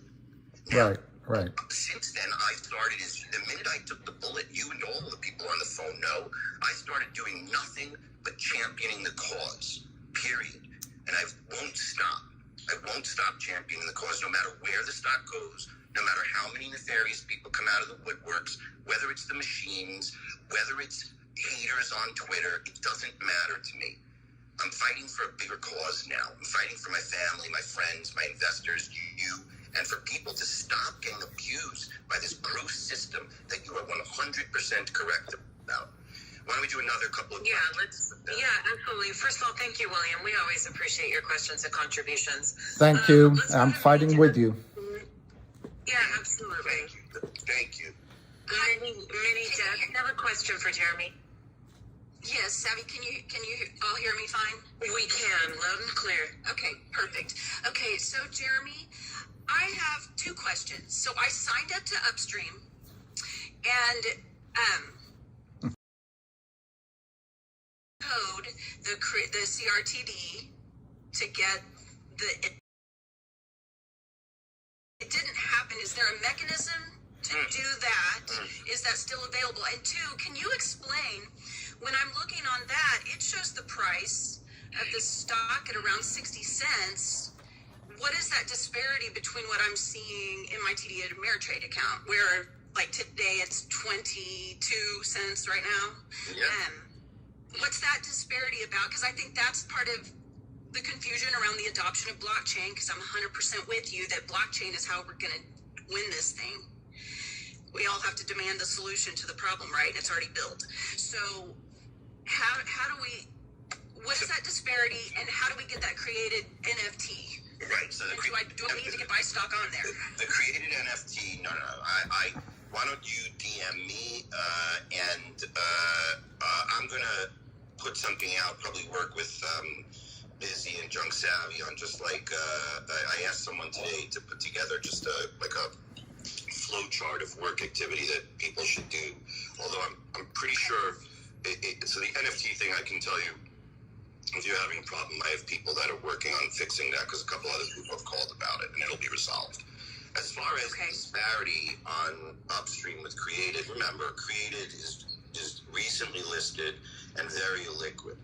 And we're still not at a point, which I told everybody here, I think will come earlier April. We're still not at a point where you can buy and sell as a U.S. citizen on upstream. Now, when it gets more active, I would suspect that the spread between the stocks will collapse. I don't know if that means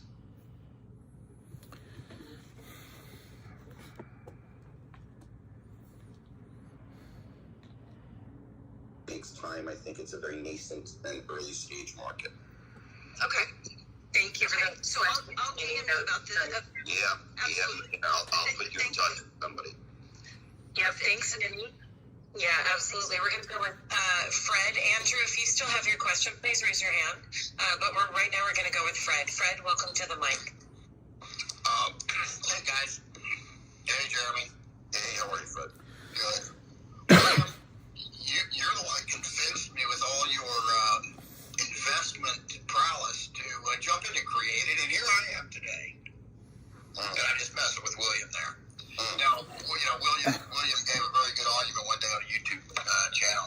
I actually was going to ask the same question she asked about the difference in upstream. I signed up with upstream after I heard you on a CEO block call with, I believe, the guy from upstream. And I was going to send half of my shares over there, but I still haven't figured out how to do that. I'm not the sharpest knife in the drawer when it comes to all this stuff, and I had to figure out how to do it. You should feel free to DM me, and we'll try to put the right instructions about transferring stock there. And I want to be clear, just so that there's no ambiguity.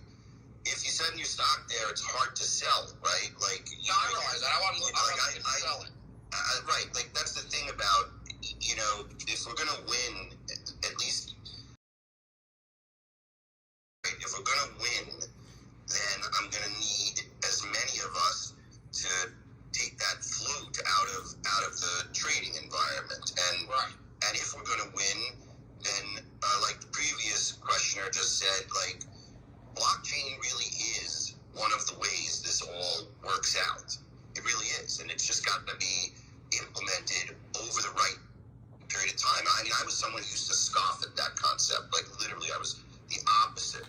I'm like a converted born again when it comes to my understanding of what to do now with blockchain. Because in the beginning, I was like, NFTs, blockchain, I didn't fully understand. Okay, now we're getting securities onto blockchain.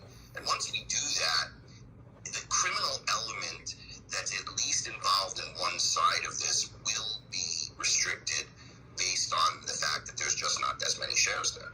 Also, I think I've told, maybe I should repeat this. I spoke with the SEC last week. They called me directly to talk about upstream because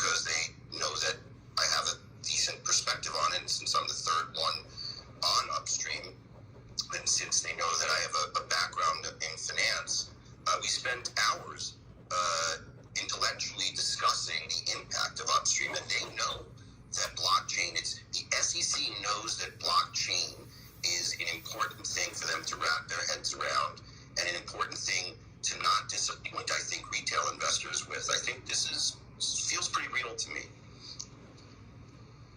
I agree 100%. Yeah, I was actually going to go through the process of just moving all my shares over and then putting the other half back.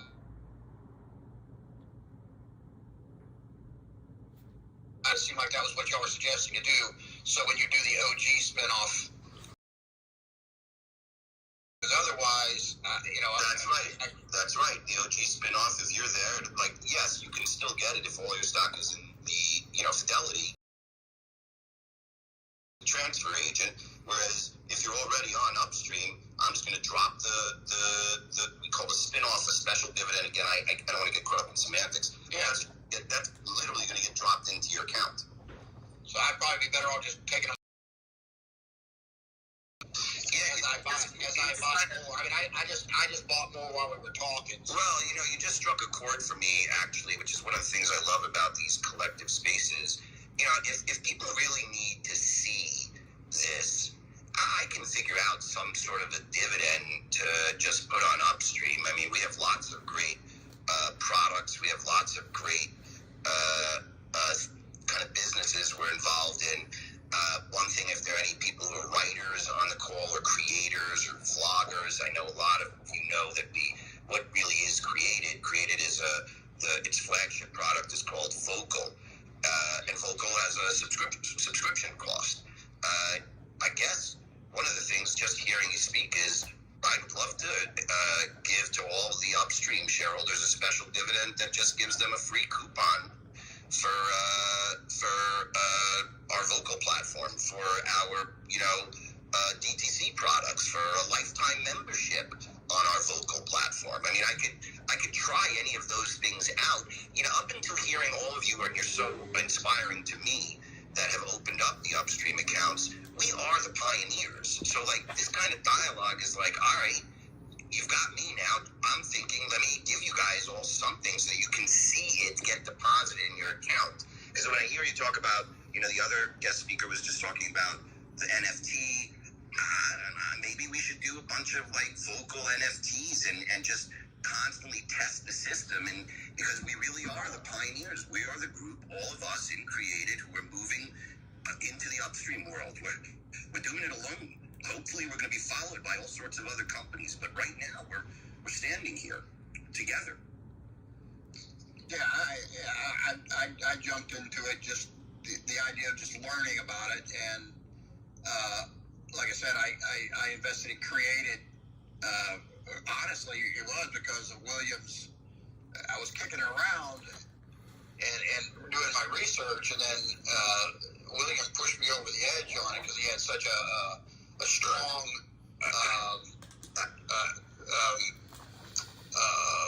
viewpoint on it. Yeah, so his logic behind it made a lot of sense. Right, and it still does, meaning, particularly having met William and having heard him speak, and I would say that William, like me, is a believer that when you buy a stock, you must check 3 boxes. The first, and you must weight them, right? So, in naked shorting, GTII is probably a 10, right? In the naked shorting, CREATD maybe a 7 or an 8. I don't know, right?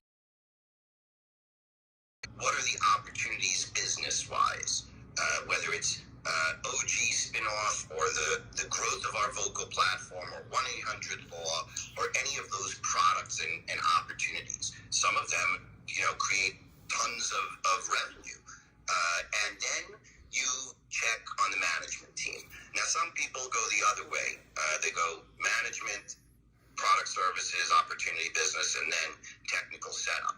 But the truth is that that I kind of think that in the small cap space, unfortunately, everybody kind of jumps in first technically and then otherwise. But I would say whatever Williams' logic still holds true.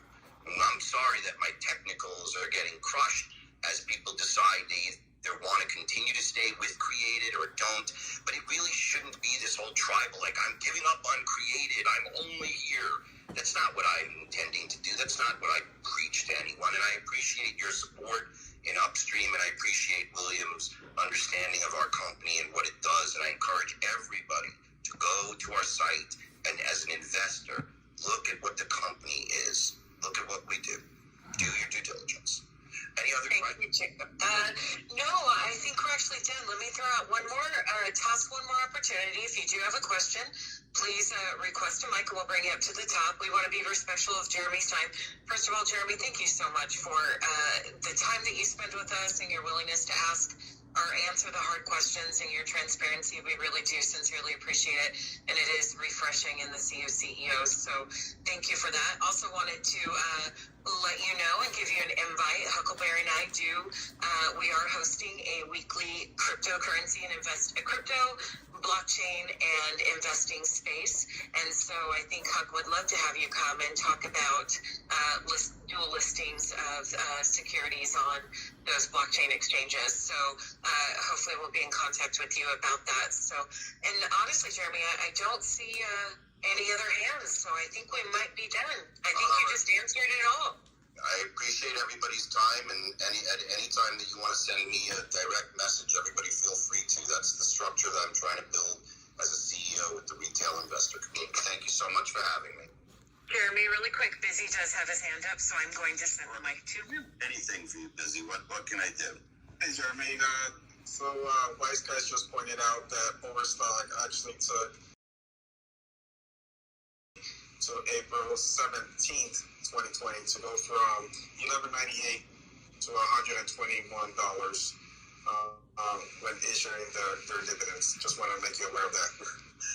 I should be so lucky. I'll do my best when I issue my dividend, and I will keep you all up to date on it, and I intend on following through with all of it. And thank you so much. I appreciate all the time, Junk Savvy, Busy, everybody who asked me questions. I look forward to speaking to people next week. And again, thank you for the time tonight. Take care. Absolutely, and I'm sure we'll keep this dialogue going. So thank you for that. And thank you to everyone for attending this space and for putting your questions in the chat, as well as out on Twitter, so that we could get them to Jeremy and that he could answer them for you. We will be posting the recording of this space as soon as it's over. So if any of you didn't get the opportunity to hear the entirety of it, feel free to listen to the recording and let us know if you have any further comments or suggestions.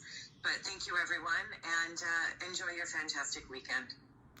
Please put your seat backs in their upright position and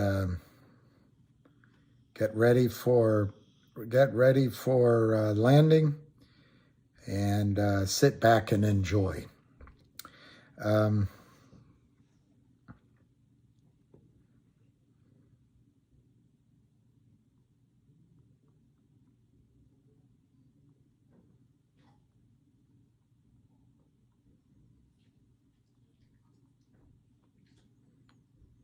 I wasn't ready with questions. She called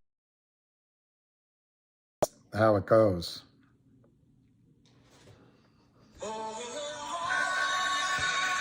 We need a break. We need a break from that. Here's the man that can do it. Here's the man that can do it. Here's the man that can change everything.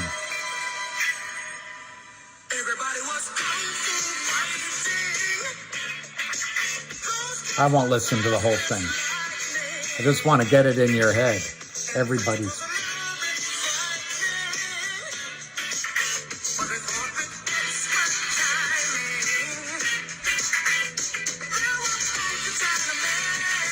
Let's see Elvis do one of his kicks. And then, well, there he is. Elvis, the pelvis.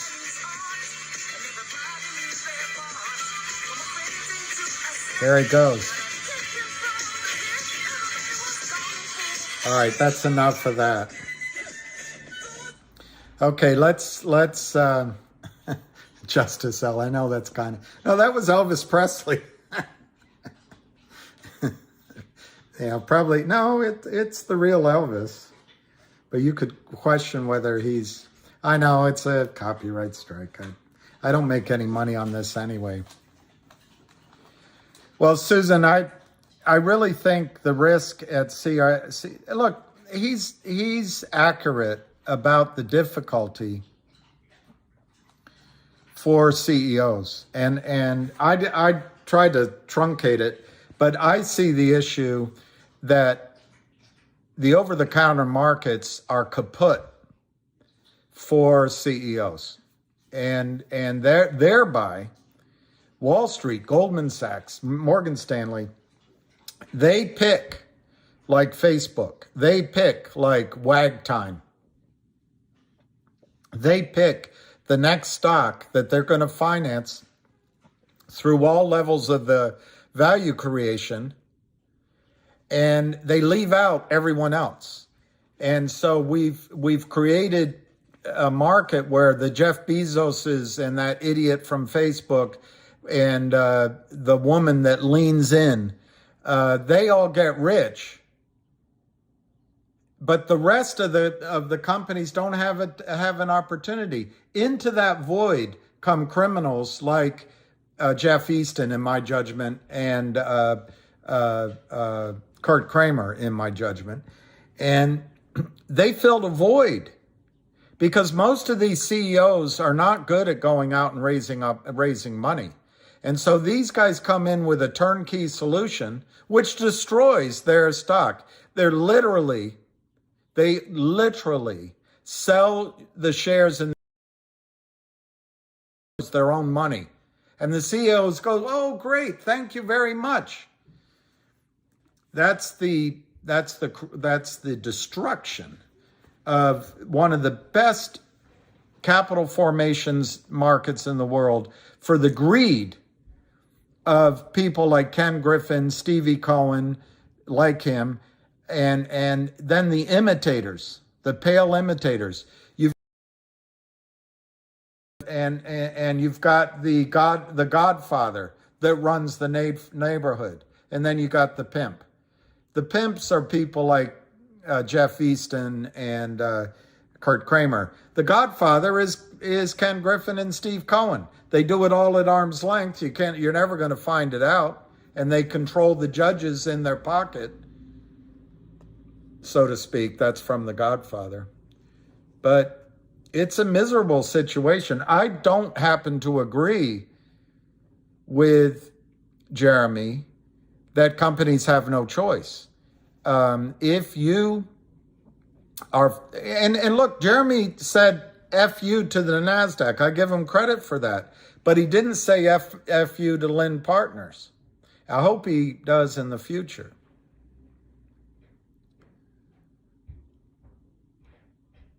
Well, Kevin Turner, and some of you asked some other questions, but Kevin Turner, you named it there.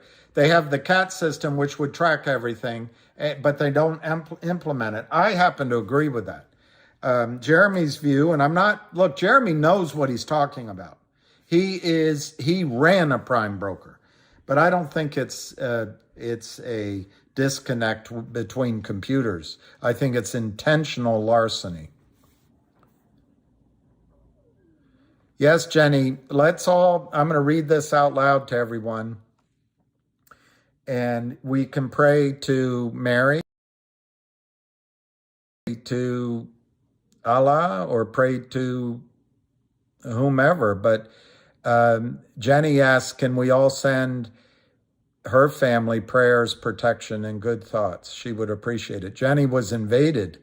Her home was invaded. And I think we should all say a prayer. Prayers work. Yeah, Son, the way I heard that, I think Jeremy's already got something in place. And I'm just speculating here, Brad. It's speculation. I'm not guaranteeing. I'm not saying I know what the hell I'm talking about. But it sounds like he might have a deal with Lind Partners. And remember, it doesn't have to be Lind Partners. It can be anybody Benchmark Capital does business with. I really think that these guys, mostly men, know that if they help each other out, they can prolong this system. Kurt Kramer has 4 more companies he's destroying. How does the SEC allow it? none other before me.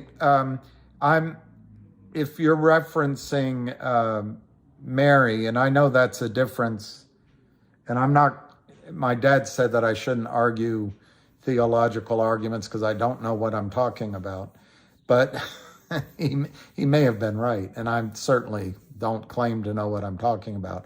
But in the Catholic faith, as my father explained it to me, Mary is our intercessor. I explained it to one Protestant that we adore Mary, and my dad said, no, that's not right. She intercedes on our behalf. I also believe that as a creature, not as God, but as a human, as a creature. So I mean no disrespect to those faiths that say you can put nothing before God. It's a complicated mystery in the Catholic faith. But we put God first. We fear God. But it is slightly different than what the King of England came up with when he had to get divorced, and it's different than what Cardinal McCarrick, who got defrocked, but he's got over here. He's got residency. But I really was amazed. I really liked Cardinal McCarrick. He said that these are the three Abrahamic faiths: Judaism, Christianity, in his case Catholicism, and Islam. They all stem, basically, in his view, from Abraham. And I've spent a lot of time in my life, and I consider several people in my life my brothers who are from the Islamic faith. And far be it for me to judge how God comes to each one of us. I met a billionaire in Denver who was a believer. He's now passed away, and he asked me, what is this thing about Mary? A son of a brother of a friend of mine who I love like a brother, the friend, I took him into a Catholic church, and he was Muslim, and luckily it was on Good Friday. All the statues were covered, so it wasn't blasphemy. But he was nervous about seeing that there were images. And this is not what the Catholic faith means by the statues. And my billionaire friend, he was talking about the hole in the heart that we each have. But he didn't understand why we adore Mary. And see, I'm using a word that my father says is not the correct one. And if he were alive, I'd ask him again, what's a better word? But in my opinion, the two greatest people that ever lived on the earth, one is Jesus Christ. But of course, he's also God. I once asked my father, what does it mean, Son of God, but Son of Man? And actually, my father couldn't really answer it. There's some mysteries there. I have to believe was one of the greatest people that ever lived was Mary. Mary. Imagine being pregnant without a husband and being without sin, and then watching your son be flailed alive on the cross. Anyway, I think I think it's in, and I'm going to misquote it because and I think anyone that doesn't speak Arabic can't exactly quote the Quran, but I think God said through Muhammad, God said, I've made each one of you, I love each one of you, but I've made you differently. I've made you different from one another. And the reason I did that is so you have cause to get to know each other. And that's about as far as I can understand it with different religions and different characteristics, is God just asks us to get to know each other. So I mean no offense when I suggest praying to Mary. I was told fervently by my father that when you pray to Mary. She intercedes for you. And I do pray to Mary. I pray to God as well. And I had a Jewish friend. He was a client, great guy. He made a lot of money in options with me. He was a Republican from Maine, I think, or Massachusetts. And I ran into him on the sidewalk one day, and it was very emotional. He said, Bill, I've got to tell you something. He, on his birthday, had gone, I guess, either with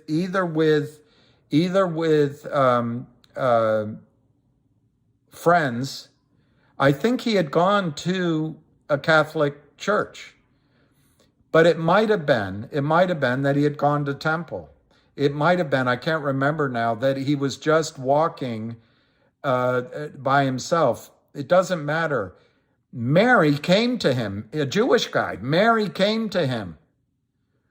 And this has never happened to me, but Mary came to him and told him, follow my son. And Bob, that was his name, a big guy. He started crying as he told me this. So I can't explain the ways of God. But Mary came to this Jewish guy and said, with love, he said to me, all he could feel was love. All he could feel was love, compassion. Follow my son. Anyway, I've gone on too much. I'm not proselytizing. I'm trying to explain why I suggested praying to Mary, asking Mary to pray, but it's by way of asking her to intercede on our behalf to the Lord and to God. And I fear God. That's the sentence, full stop. I fear God. Anyway, let's move on.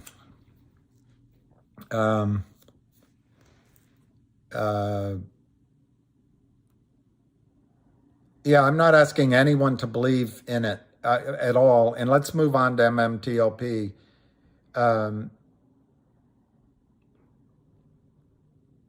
Yes, and Donnie, that, and I don't claim, for example, you guys, you know more about the Bible than I do. As a good Catholic, I've never read the Bible, so maybe that's what I'm being asked to do now. But I'll move on. I apologize to everyone. I didn't mean to take this down such a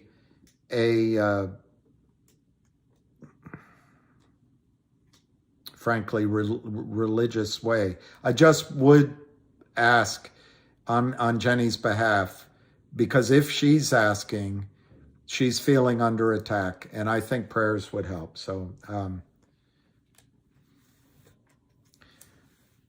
well, Grace, I do read his word Grace, I do read his word when I'm at Mass, and that we study readings from the Bible, but I've never sat down, which I should do, and read the Bible from the beginning to the end.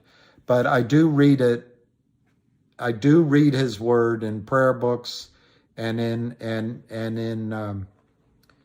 I guess what I would say doses. And I'm always open to his word. But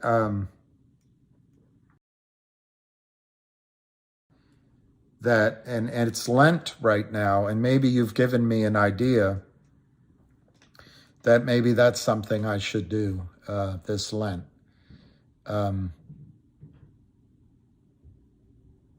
I don't claim to be good, and I don't claim to be perfect in God's eyes. And I also don't claim that I've handled my obligations or my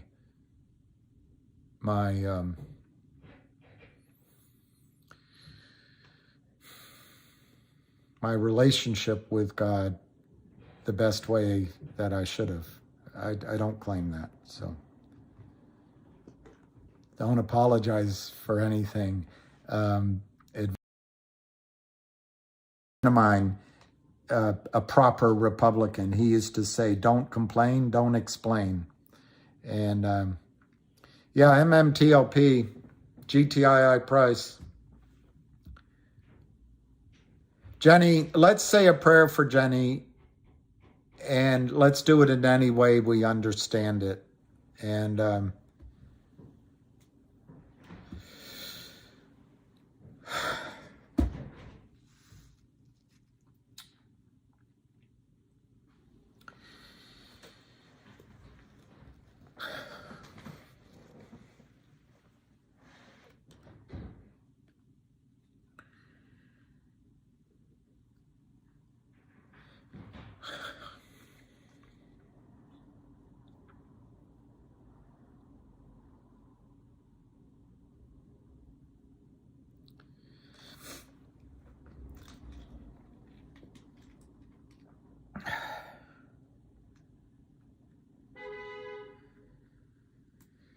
okay.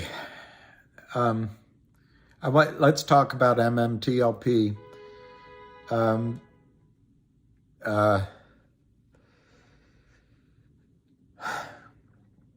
Let's talk about MMTLP. I was on a call last night with Andrew. I forget his exact call letter. Also on there was Jimmy, and I'm trying to remember some of the other names. The guy named Gray called in. I think there was a Frank. There was, anyway, it was wonderful, and it went all night. And a lot of people asked really thoughtful questions. There was a lot of pain from what's happened with MMTLP.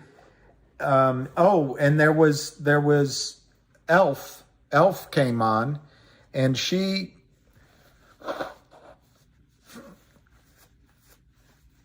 my gosh, the amount of work Elf has done, incredible.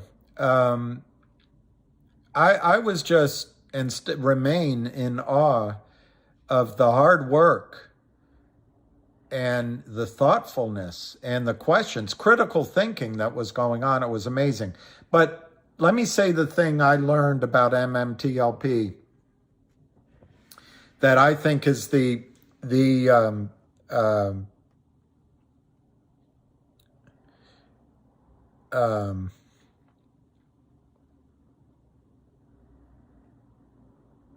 Grace Foundation has a prayer for Jenny, and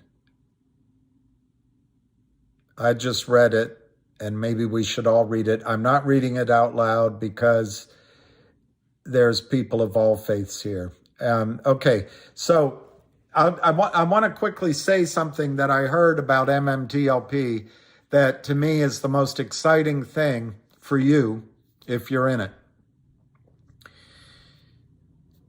I think it was Andrew, but it might not have been. I'm trying to remember. Anyway, one of the participants that John Berta is running the traps for on behalf of Roth Capital Partners as to who the 40 million shares that Roth Capital Partners is issuing for Nexbridge. I actually think it was Andrew that corrected that and said that it's the board that does it, not John, but John is advising the board. Remember, John put the board in place, but he also resigned so we can talk freely. But my point to you is this gets rid of one of my biggest concerns is that the criminals, the shorts, would come in and lowball the price that 30 million.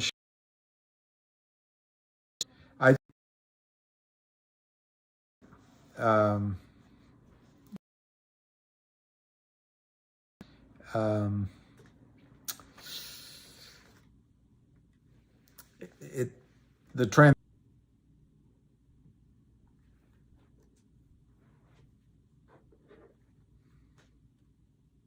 Okay, it looks good now. So that.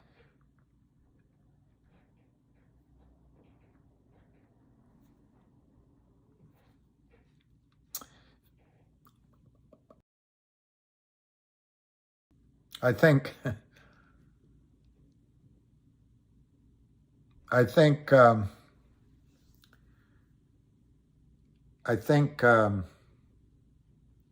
there. Okay, Phyllis Todd. I really think they're attacking me, but who knows? I know it's really lagging, and I'm sorry. I gotta just go fix this problem. Spend about $3 or $4 or $5 grand. Just got to do it. So, Phyllis, what I heard is he would like you to move stock, for example, in CRTD, over to upstream. There's two aspects of upstream right now that I understand are going on. One is anyone outside of the United States can trade. But in the United States, if you're a citizen, you can only sell if it's a over-the-counter security, for example. It's going to be 30 to 60 days before you'll be able to buy.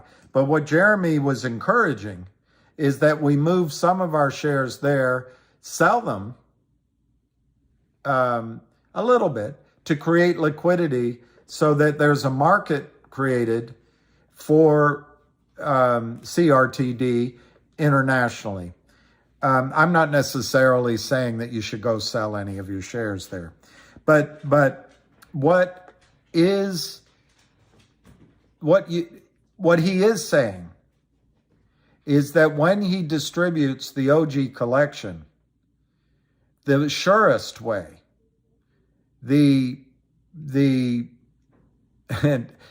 Brad, nearly the most guaranteed way to receive the distribution of the OG collection, which unfortunately he said is going to be toward the end of March now that he can. I'm a little confused if he's initiating it at the end of March or it would be almost. They've done the work and it's just an SEC filing, and then you just wait for the approval. But anyway, so by moving it some of your shares to upstream, you'll get, or all, you'll definitely get that distribution. If you leave your shares in your current brokerage account, you may or may not get those shares. And that's the whole point about catching them out in a short squeeze. There's going to be, for example, with GTII, it happened with Fidelity. They were paying up to 1,000% to locate real shares. That causes the squeeze. So the problem is,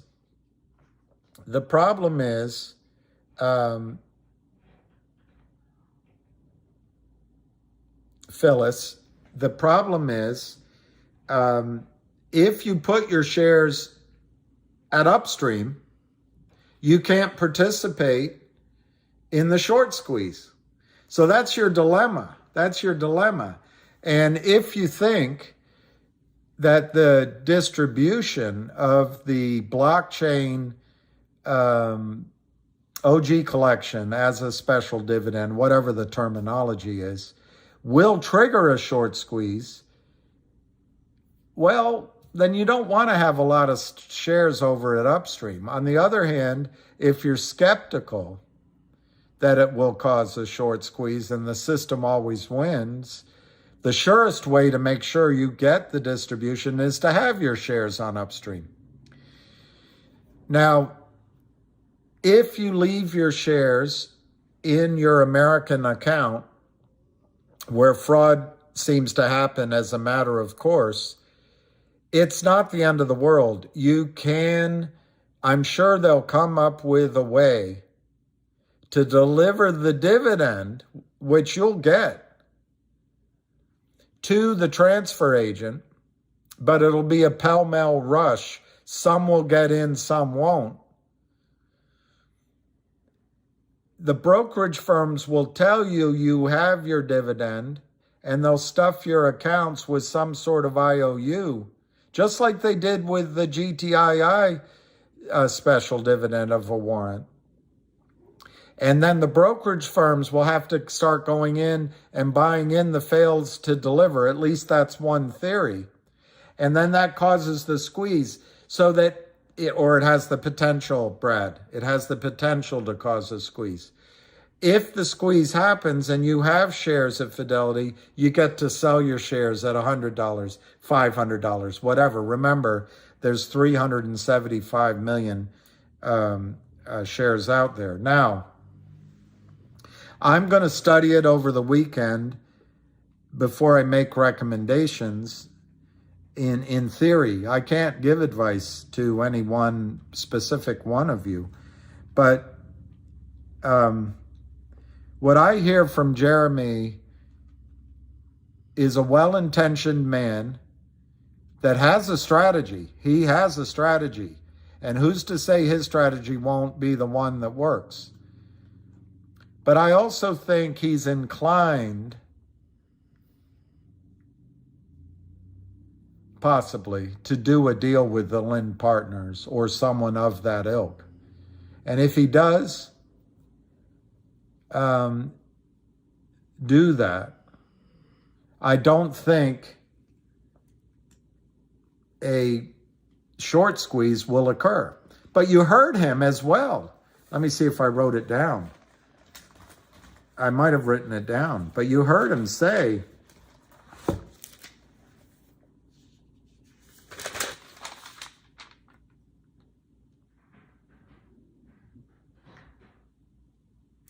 he said, I wrote this part of what he said down. I don't know how it started. He said something like, I want to, quote, crush the fracking shorts, unquote. So the guy is motivated. And I'm not willing to say, since he knows the back offices, I'm not willing to say that I know what I think, but it doesn't mean I'm right. I'm not willing to say he's wrong. So, Phyllis, it's a dilemma. And the system is set up to cause that dilemma. They want you to take your shares out of the system, then you can't benefit from a squeeze. but you get the distribution. And what I'm excited about with CRTD, they're going to give you the OG collection distribution. Then he said his consumer products division. So those two are going to, they're like colts or foals dropping out of the mother horse. They're going to hit the ground running. And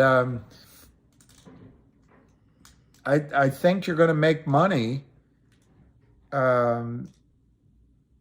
just on those two distributions alone. But I have to think about the likelihood of a short squeeze, because I think he's made it clear that if he had the choice between his stock going to zero because he needs money and accepting a problematic deal, he'll probably accept the problematic deal. But that doesn't mean he's going to do that. And I think he recognizes, by the way, that via upstream, via talking with all of you, communicating, which is tremendous. One of our participants, I see her picture, I forget her name right now, said at least he's communicating, and that's exactly right. There's no 100% map as how to do this, and I think no one can put a saddle on Jeremy, and that, to me, that's to his credit. I respect him for that. So they got GTII flat at 148, but then they printed something after the market, the bastards. They got CNLV to close down 0.01 at 10.99, 21 million shares. I think that is a stock where you could make up some of these painful paper losses, but I'm not saying sell anything. You know, it's just a place to play a little bit. Last night on the call, I was asked about HNRC, and they closed that at 0.0921. It went as high as 1040. And then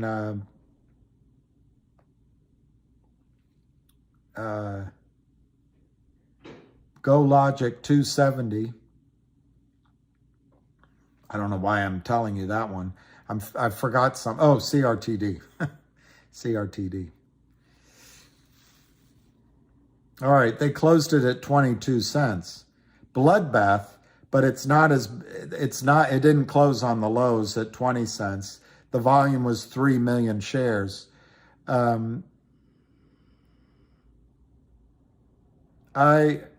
think they've done their damage. I do. And one thing I wanted to say to all of you, this deal broke up. That's what the criminals want. They crushed one stock price. The other one maybe recovered a bit, but remember, GTII's down over $1. And it makes the two CEOs say, hey, wait a minute, we got to renegotiate. The criminals have all these strategies. And I think they're no good nicks. All right, I'll repeat MMTLP. I do West Virginia. Phyllis, we have a target. Jeremy has a target on his back. He has the courage to fight the street. I'm not sure that he agrees 100% with some of the playbook that people are trying, but the emphasis is they're all trying. Everyone's trying their best with strategies. And the whole thing is to make a bank run, a stock run on real shares in the back office. And I think Jeremy knows how to do it. Yeah, I think Jeremy, Dame Time, I think Jeremy has something my college roommate once said to me. He said, "Do you ever think before you speak?" He said, "Sometimes you got to think what you're saying before you say it, because, you know, some of the things you say can hurt people." He is a very good man, and I always remembered that he said. And I think we all, and even now, I think sometimes I express too much. I will repeat what Mike M. Wild theory, purposely tanking the price so people move it to upstream. It's a theory, Mike, but I think the reason they're tanking the price is they're not covering, because it's 375 million shares. I think they're tanking the price so when he comes to them asking for money, they can do a shitty deal for him and a good deal for them. But Jeremy's got iron in his spine, and I wouldn't count him down at all. And then Tommy Wang gave his support. I don't think the last chapter's been written here. I really don't. And in fact, if I had to guess, CRTD is going to snap back. But I do emphasize, when a stock is crushed like this and the price action is destroyed, it takes time. But one thing Jeremy said on his call is exactly right. The shorts fear a material change in the value of the shares. They love to mess with the denominator by these toxic formulas. But it applies to MMTLP. If the value goes up dramatically, they're screwed.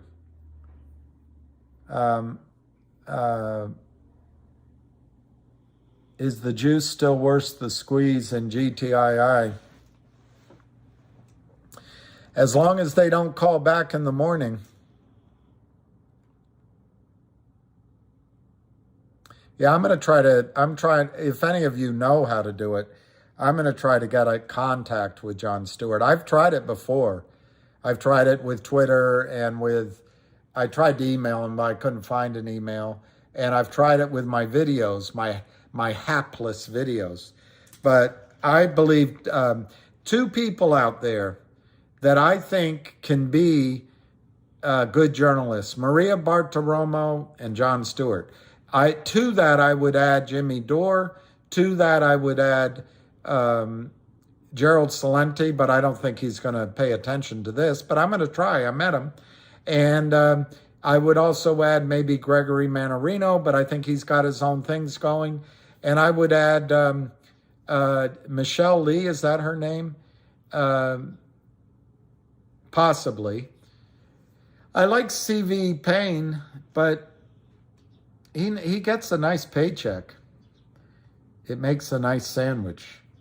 And anybody making a nice paycheck is going to be reticent to put it all at risk. That's one thing I admire in Jeremy. He's willing to play brinkmanship for what he believes is right. And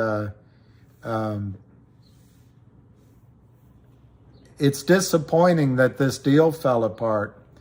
But look at what they did. Jeremy was trying to get a better price. GTII turned it down, and Jeremy announced it, and then he faced the music with his investors. So I don't know what else he could have done. Michelle Lee, yes, Michelle Lee. What's going to, VO Warrior, what's going to cause the shorts to cover in GTII? No, I don't think GTII XX Dos X's, I don't think GTII has to negotiate with another company. Yeah, maybe Joe Rogan, but I like Joe Rogan, and some of the topics he covers, but I always find myself, and it's just my problem, I can't listen to his interviews very long. But I have to learn to. I give Joe Rogan credit for going where no other man dares. No, there's no deadline justice. GTII still has all of the traps running for it. And the biggest one right now is that FBI, I got to talk to some people and find out how they found out the name of the broker, Andy. Guys, the FBI is going after this broker, Andy, and the brokerage, let me correct my wording. They're interviewing this guy, Andy. They may go after him, but they're going to go after every lead the guy gives. I think he's going to be kicked out of the business at the end of the day, but they want his information. They'll say he failed to know his customer, and they might fire the office manager saying she failed to supervise. These are the things they do to inoculate higher ups from regulatory sanctions and fines. But anyway, this is huge for GTII. That hasn't gone away. This purchase, just to be clear, this purchase of CRTD by GTII, I didn't see how it was going to make a squeeze in GTII. I did see how it could make a squeeze in CRTD. Why? Because I think Jeremy knew how to do it in a fashion that caused the back office's trouble. And then if Jeremy became CEO, I saw how Jeremy could uplist the whole thing and make it work. By the way, I'm not encouraged, and I didn't ask the question. I would have if I had more time. I'm not encouraged that he's going to uplist to the NASDAQ. The NASDAQ is the playground of people like Jeff Easton. Jeff Easton took Finger after he said, and Philip Vellier announced how excited they are and pleased with Finger Motion and their prospects. It's in a news release. They and their compatriots that all help each other, immediately took the stock from $9 to 60 cents. All on NASDAQ.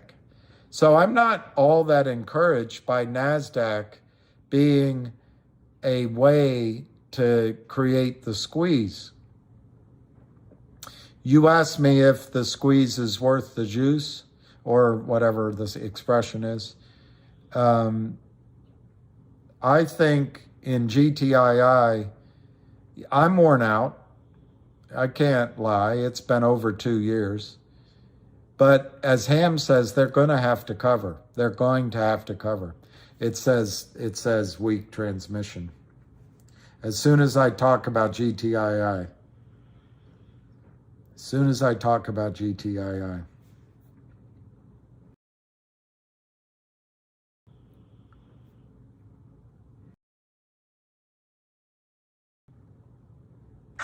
This is a woman in that room that Johnson smuggled in last night, right? That's the woman I've been trying to get hold of. Right? Stand up at once.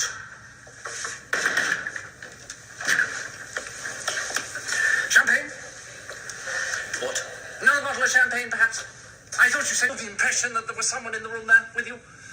A female person, perhaps a lady, an opposite person of the contradictory gender, that sort of thing. Mrs. Johnson is in here, yes. Okay. It's 5:31. I'll maybe go to 6 o'clock, but this, every time I mention GTII, they interfere with it. But okay, you're saying it could take 5 years. Dame time. Jeremy's tweet responses today were obnoxious. Do you see how he responded? What does GTII do? Yes. And Dame Time, I was concerned on today's call he would trash GTII. He didn't do that. So that was a positive. But yes, I saw that. They still have the non-shopping agreement. Why? I'm not a lawyer, but I'm going to throw out a guess. They signed a binding letter of intent. And I'm going to guess, you can say the taboo word, I don't know what it is. I'm going to guess, Carrick Manu, that the binding letter of intent had financial costs, penalties. And I'm going to guess he leaves it. There's probably a lawyer out there that knows better than I do. But I think he's leaving the non-shop agreement in place so he doesn't have to pay a financial penalty. That's my guess.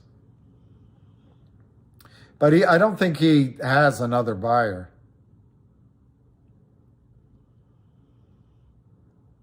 Yeah, I saw that breakdown. I haven't XX. I haven't really been able to focus on it, but a guy named Jeff on the call last night made a really good point, like you are, that they have to reconcile the shares and then start trading. I was tired. I might not have done it as delicately as possible. I made the point that the marketplace could have reconciled the shares. That's what the marketplace is for on that Friday and Monday, the 9th and the 12th of December. But yes, there are rumblings that they're going to do that. The art of war, yeah, it could be the art of war. And my dad always taught me you have to be able to get up from the table. You have to be able to walk away. And I think Jeremy is a good negotiator. They love to attack the supervisor. That's it, Robert Kepke. Absolutely. And the supervisors, branch managers, yeah, I know Joe Rogan has FU money. Absolutely.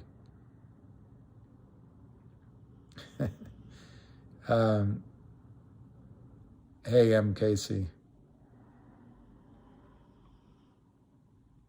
There's no deadline for covering the 19, but when the pressure's on. And that's what's going to happen here. As Ham said on the call, the buyer is when the Kramers have to, and they won't make the decision. It'll be made for them. When all those counterfeit shares have to be bought back in. And Ham is convinced that day will come.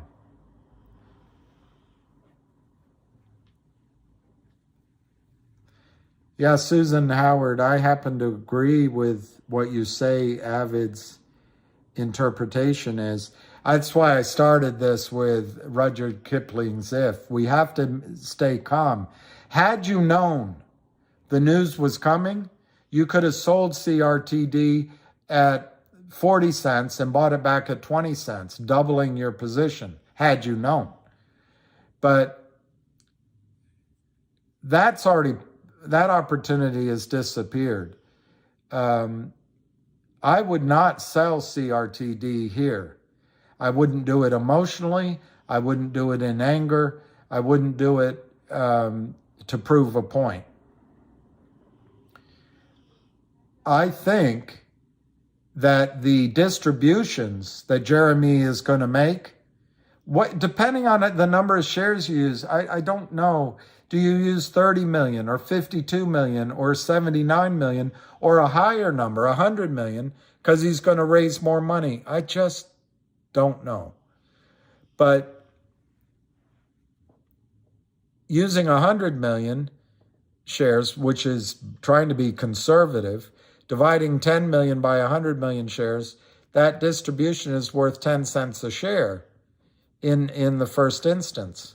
I think it will trade upward. And then he's going to distribute the, I forget what he called it, the consumer products division. Well, if that's worth a similar amount, that might be 10 cents. That's 20 cents you're going to get in distributions. by holding on to CRTD. Now, if you have a better idea to invest in, that's a different thing. I know one friend of mine sold his CRTD a week or so ago to buy into a different stock. That's a different decision. But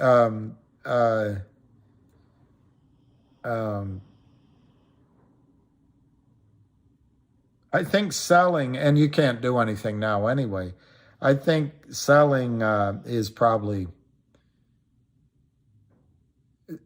we missed our chance to sell. Let's put it that way. I'm woulda, coulda, shoulda-ing myself because I got the impression that it wasn't going to happen, and my instincts were telling me that, but I would ask every day, oh, no, it's going to happen.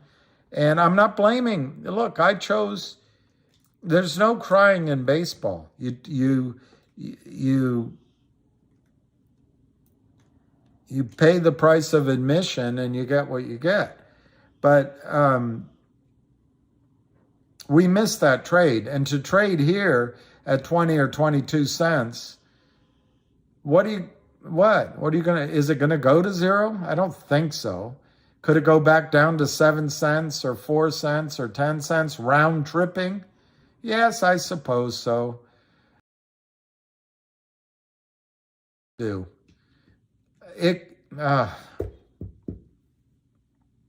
of you are looking at CRTD and saying, what? Hi, Alicia.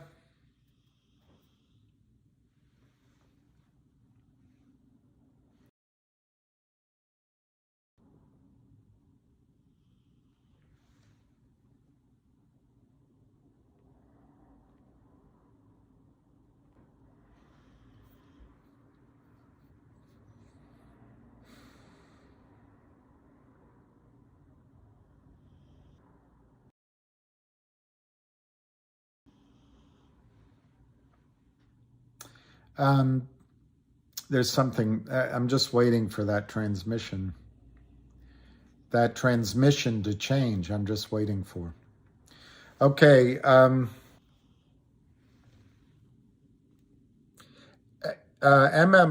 MMTLP put out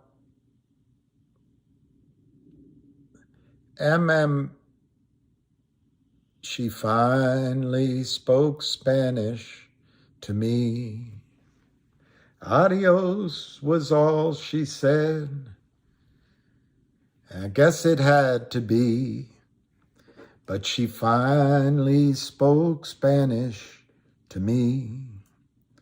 I met her in a bar in Mexico.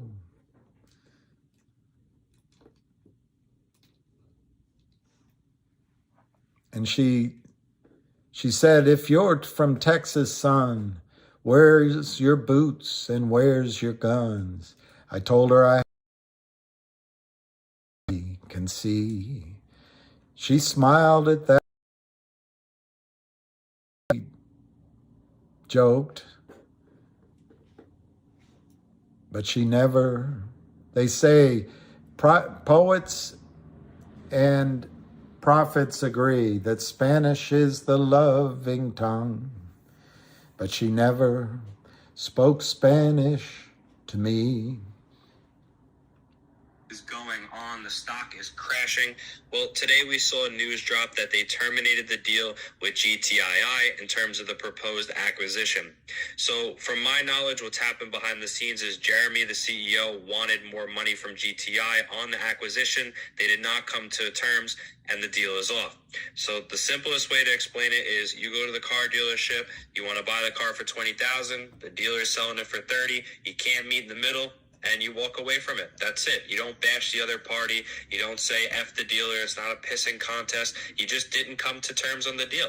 So that's exactly what I'm seeing here. I think the issue here and why it's having such a over-exaggerated reaction is because of people on social media. They're upset, tensions are high, they're making it GTI versus CRTD, Jeremy versus this, Jeremy versus that. I don't like that. I don't think Jeremy's a bad guy. I just, he doesn't want to do the deal. So that's not something that I could have anticipated or anyone else that's holding the stock could have anticipated. Does it suck? Absolutely. Is it killing a lot of people's portfolios? Absolutely. Is it going to hurt the momentum of the stock temporarily? Absolutely. Okay, we have to say it exactly how it is and not beat around the bush. This sucks. This is just horrible. This is avid trader. Avid trader. You have to understand that that's part of it. Stocks don't always go the way you hope for it. They don't always play out the way a CEO might anticipate, right? We thought the deal was going to get done. Everything looked great. And then all of a sudden, 2-3 days goes by and the stock's down 40-50% and you're scratching your head thinking, what happened? I think that's what we're seeing here is an overreaction personally. But again, I don't know what his moves are. I can't predict what he's going to do next. If he says he's going to do one thing and another thing happens, well, that's on him. So this is what I talk about a lot with you guys is, has the story changed? Has anything fundamentally or structurally changed? This changes the whole outlook or path for CRTD in my eyes. I don't know what's next. I don't know how they're going to. I think they have real revenues, a real product, and, again, someone that is definitely knowledgeable as a CEO. I can't talk highly about him, and then he does something I don't like, and I flip on him. I'm not going to do that. That's not my personality. I don't think he's a bad guy because he doesn't want to do the deal. But again, it was a curveball. It was something we weren't expecting, and I think a lot of shareholders are suffering greatly from it. Okay, it's down 40% today. So again, when we look at the volume, and this. It was not but a week and a half ago, it was a high 60% down. That's a huge problem. Okay, we go all the way back to the end of 2022. The high here was 89 cents. Okay, so 90 cents nearly all the way down to 20. It's a problem. Okay, for a while, I don't feel like there's really a big need to talk about CRTD until it breaks over that key resistance. So here was the range that I liked when it traded in. I mapped out a very See, I agree with that analysis. Thought, we could potentially break out of this triangle here. Again, didn't draw that great, but the potential to break I agree out with above, this. I thought was realistic. And I saw it. We saw I wish I had sold. It just wasn't enough. It wasn't a big enough catalyst to take it down. Obviously, it broke. Where I personally would have had a stop loss would be right here at 40 cents. Okay, the reason why is we see it as a key support level where it bounced. If we wanted to be even more conservative, we could have dropped it down to this line here, which we saw was at about 35 cents, which was previous support right here on this candle. Okay, after that, it's just a technical, you have to cut it, okay? Again, not financial advice, not telling you to buy or sell. I just think you shouldn't marry a stock. Don't emotionally get consumed by the stock. If you like it, great. This should be a dip buying opportunity for you. If you don't, move on, okay? You can't win them all. That's just the reality of them, okay? But you have to have the presence of mind to sit there and own it and say, hey, this did not go according to plan. I thought it was going to play out differently. It did not. So does it mean the future of CRTD is done? No. Does it mean it's no longer a good business or it doesn't have, a good business model or structure? No, of course not. But like I said, temporarily, people don't want to hear that. Their accounts are down, their portfolios are bleeding, and they're pissed. And rightfully so. You have all of the right to be feeling that type of way. I definitely get it. But what I would say is take the mature route. This is a loss. You have to move on from it, stomach it, or you hold and you let it play out long term and you don't take a loss on it. Okay? That's as simple as I'd make it. I don't think it should be a pissing contest. I don't think you should be attacking Jeremy. They just didn't come to terms. So that happens in business. Not every deal is going to get done. But again, like I said, the share price is definitely suffering greatly. So what would I do in this position? Personally, I think this is an overreaction. I wouldn't sell right at 20 cents. Could an oversold stock and a beat down stock continue to get more oversold and sell off more? Absolutely. Do I think this is an overreaction? Absolutely. I think what it is a lot of retailers are upset. The energy and the tensions are high. They're very emotional right now. People are taking it personally like it's a vendetta. I'm going to sell the stock. I'm dumping, F you, F this, F that, GTI this. And I think that's why we're here right now. Okay, so that's my 2 cents on CRTD. What I would do personally, if you're in a position, just take a deep breath, Ask yourself why you got involved in the company in the first place, why you see value in there. And if you still hold that same value, then I think it's smart to hold it. If you don't see value anymore, if you don't like the company or you don't like Jeremy or whatever, okay, fine. You got to do what you got to do. But, own it, be responsible. This is your decision. You have to make your own financial decisions. I can't do them for you. But I'm going to get right on camera and tell you straight up, this did not go according to plan. Okay, I was wrong about the deal. I thought it was going to go down. I thought this would have great success merging, having a $3 to $5 acquisition. I think that would be tremendous for the company. It didn't play out. It sucks, and now it altered the path for it short term. But ultimately, long term, I don't think it takes away from how good the company is. It still has real revenues, real assets, and I think real people that are invested in it and that want to see this company do well. So again, that's my 2 cents on CRTD. Let me know how you're feeling in the comments below. And as always, we'll see you in the next one. Why do you need to listen to me? He's exactly right. His advice is perfect. It is another disappointment, Alicia. Our dinner is going to be chicken broth. It sucks. It sucks. I wish I had sold at 40 cents.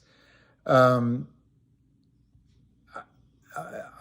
actually called and, yeah, it is terrible. I actually called and tried to determine, I said, it feels to me that Jeremy isn't going to go through with this deal. And what I got back was, you're crazy. He's going to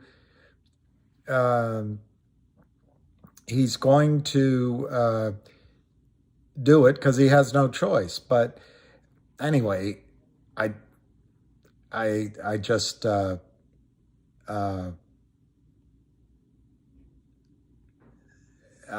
read it. I read it incorrectly, and Avid's correct in that. And I should take this off, I guess, if I want to be taken seriously. Avid is correct in the sense that, there's a lot of woulda, coulda, shoulda. Let me see.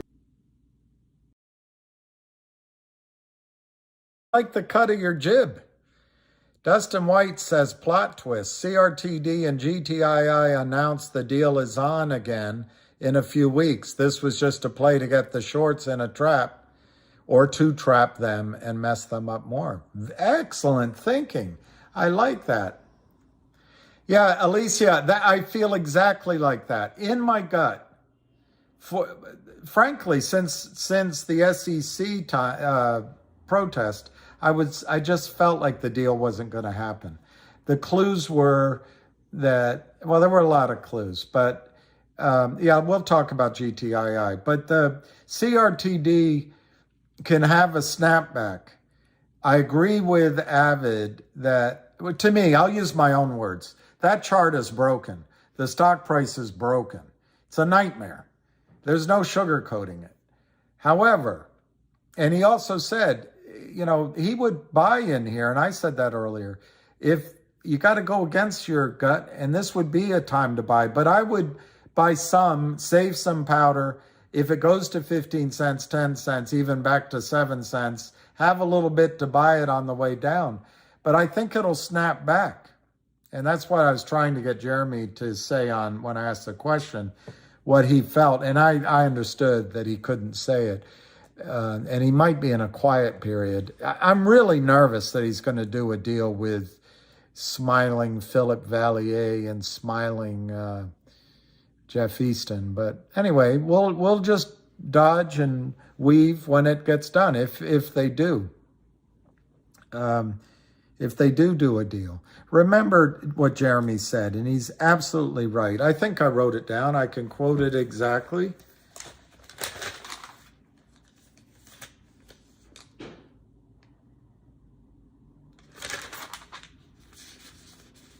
The greatest threat to these shorts is organic growth. And I think that's exactly right. But all of a sudden, this has become an investment instead of a trade. And that's why Avid is recommending to you, revisit why you're in it. If you're uncomfortable holding it, then it makes every bit of sense to get out. And no one has a crystal ball, but I would think that you're going to have a chance to get out higher than these prices. There's going to be a reflexive bounce back. Of course, when these criminals get control of it, they just drive it down, down, down, down. But normally there's a bounce back. And if you don't want to be in it for another 6 months, because that's how long it could take or longer, look at some of the other stocks like CNLV. I do think Frank and maybe Lou, I'm trying to remember the CEO's name, they deserve to be congratulated in CNLV because it is a setup that looks like it really could have a run. And yesterday, I made my prediction. Avid is much more conservative. So listen, CNLV can run.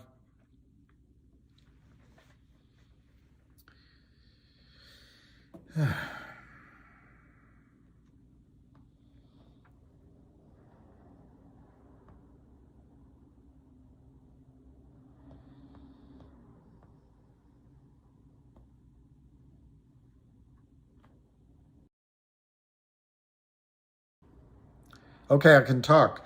I think CLNV can run to $2, believe it or not. Now, I'm not promising that, Brad. I'm just saying, and I'll try to get the chart up. If you look at I think it's a 3-year chart on CNLV. I think that, here, I'll find out. We'll do it together.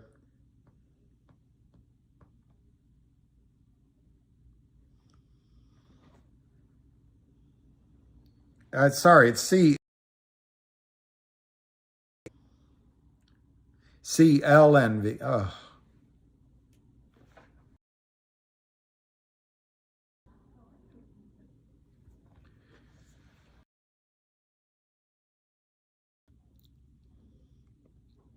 Computer. I'm just going to have to get another computer.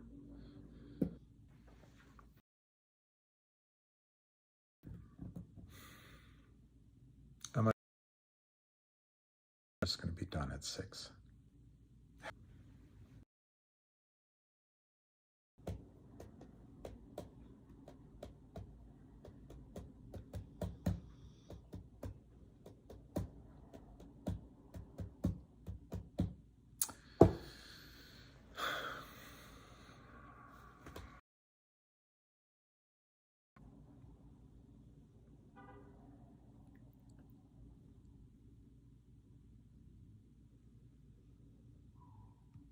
I wonder if I can write something.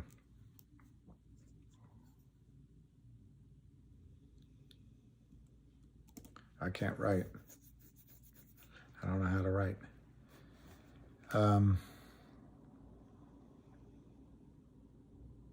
Okay, here is CLNV's chart.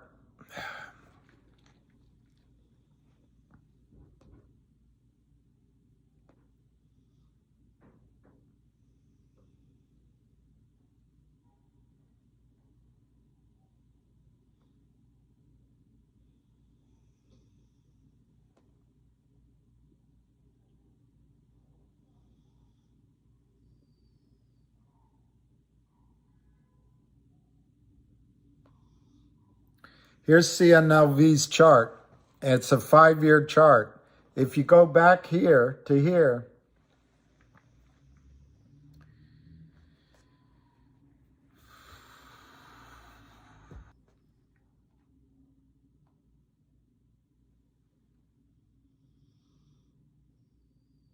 CNLV can go to $2.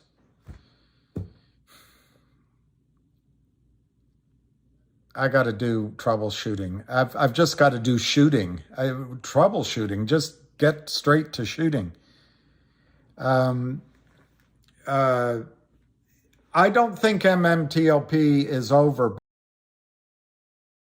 biggest thing The strongest thing you have going for you in MMTLP is the inside investors that own probably 40, 50, 60% of the stock. And I think you're going to make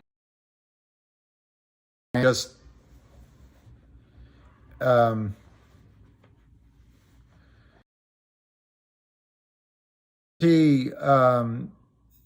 agree. I'm not going to read it out because you might not hear it, but I'm also not going to read it out because I don't want to cause trouble. 2 more minutes. I'm going to go 2.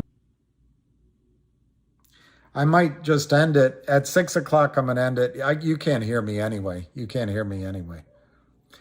You can't hear me. All right. So guys, I'm going to end it soon because I keep going in and out. I agree with you, Tuck T.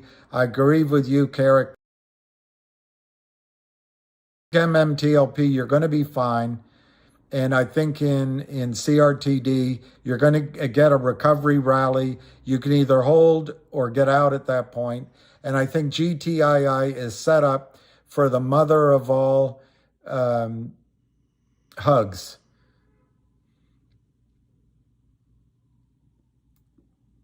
So anyway, I know we're going in and out. In 1 minute, I'm going to hang up. I'll do another DC tour, NJ. I'll do it with my phone rather than this. Peace to everyone. I wish it had been different. What a shocker. What a bummer. Ziggy. All right, at 6 o'clock, I'm going to hang up. I'm going to wish everyone peace, love, and happiness. Remember to say prayers for Jenny. We did say prayers for Juan and his daughter. We need to do it again. And there was someone else that asked for our prayers. Just make a general prayer because God will know where to direct it. And we're going to be all right. We're going to, thank you, Robert. We're going to be, CNLV printed a large engulfing bearish candle, whatever the heck that is. I think CLNV, a bearish candle. I don't know what you mean. Is it going to go down now or up? But believe Avid's called CLNV correctly. It's going to 20 cents, 25, 35, 40, 50, 55, 60, 65 cents. You know, he gave these broad ranges. Listen to him. Don't listen to me. But I think it could go to $2.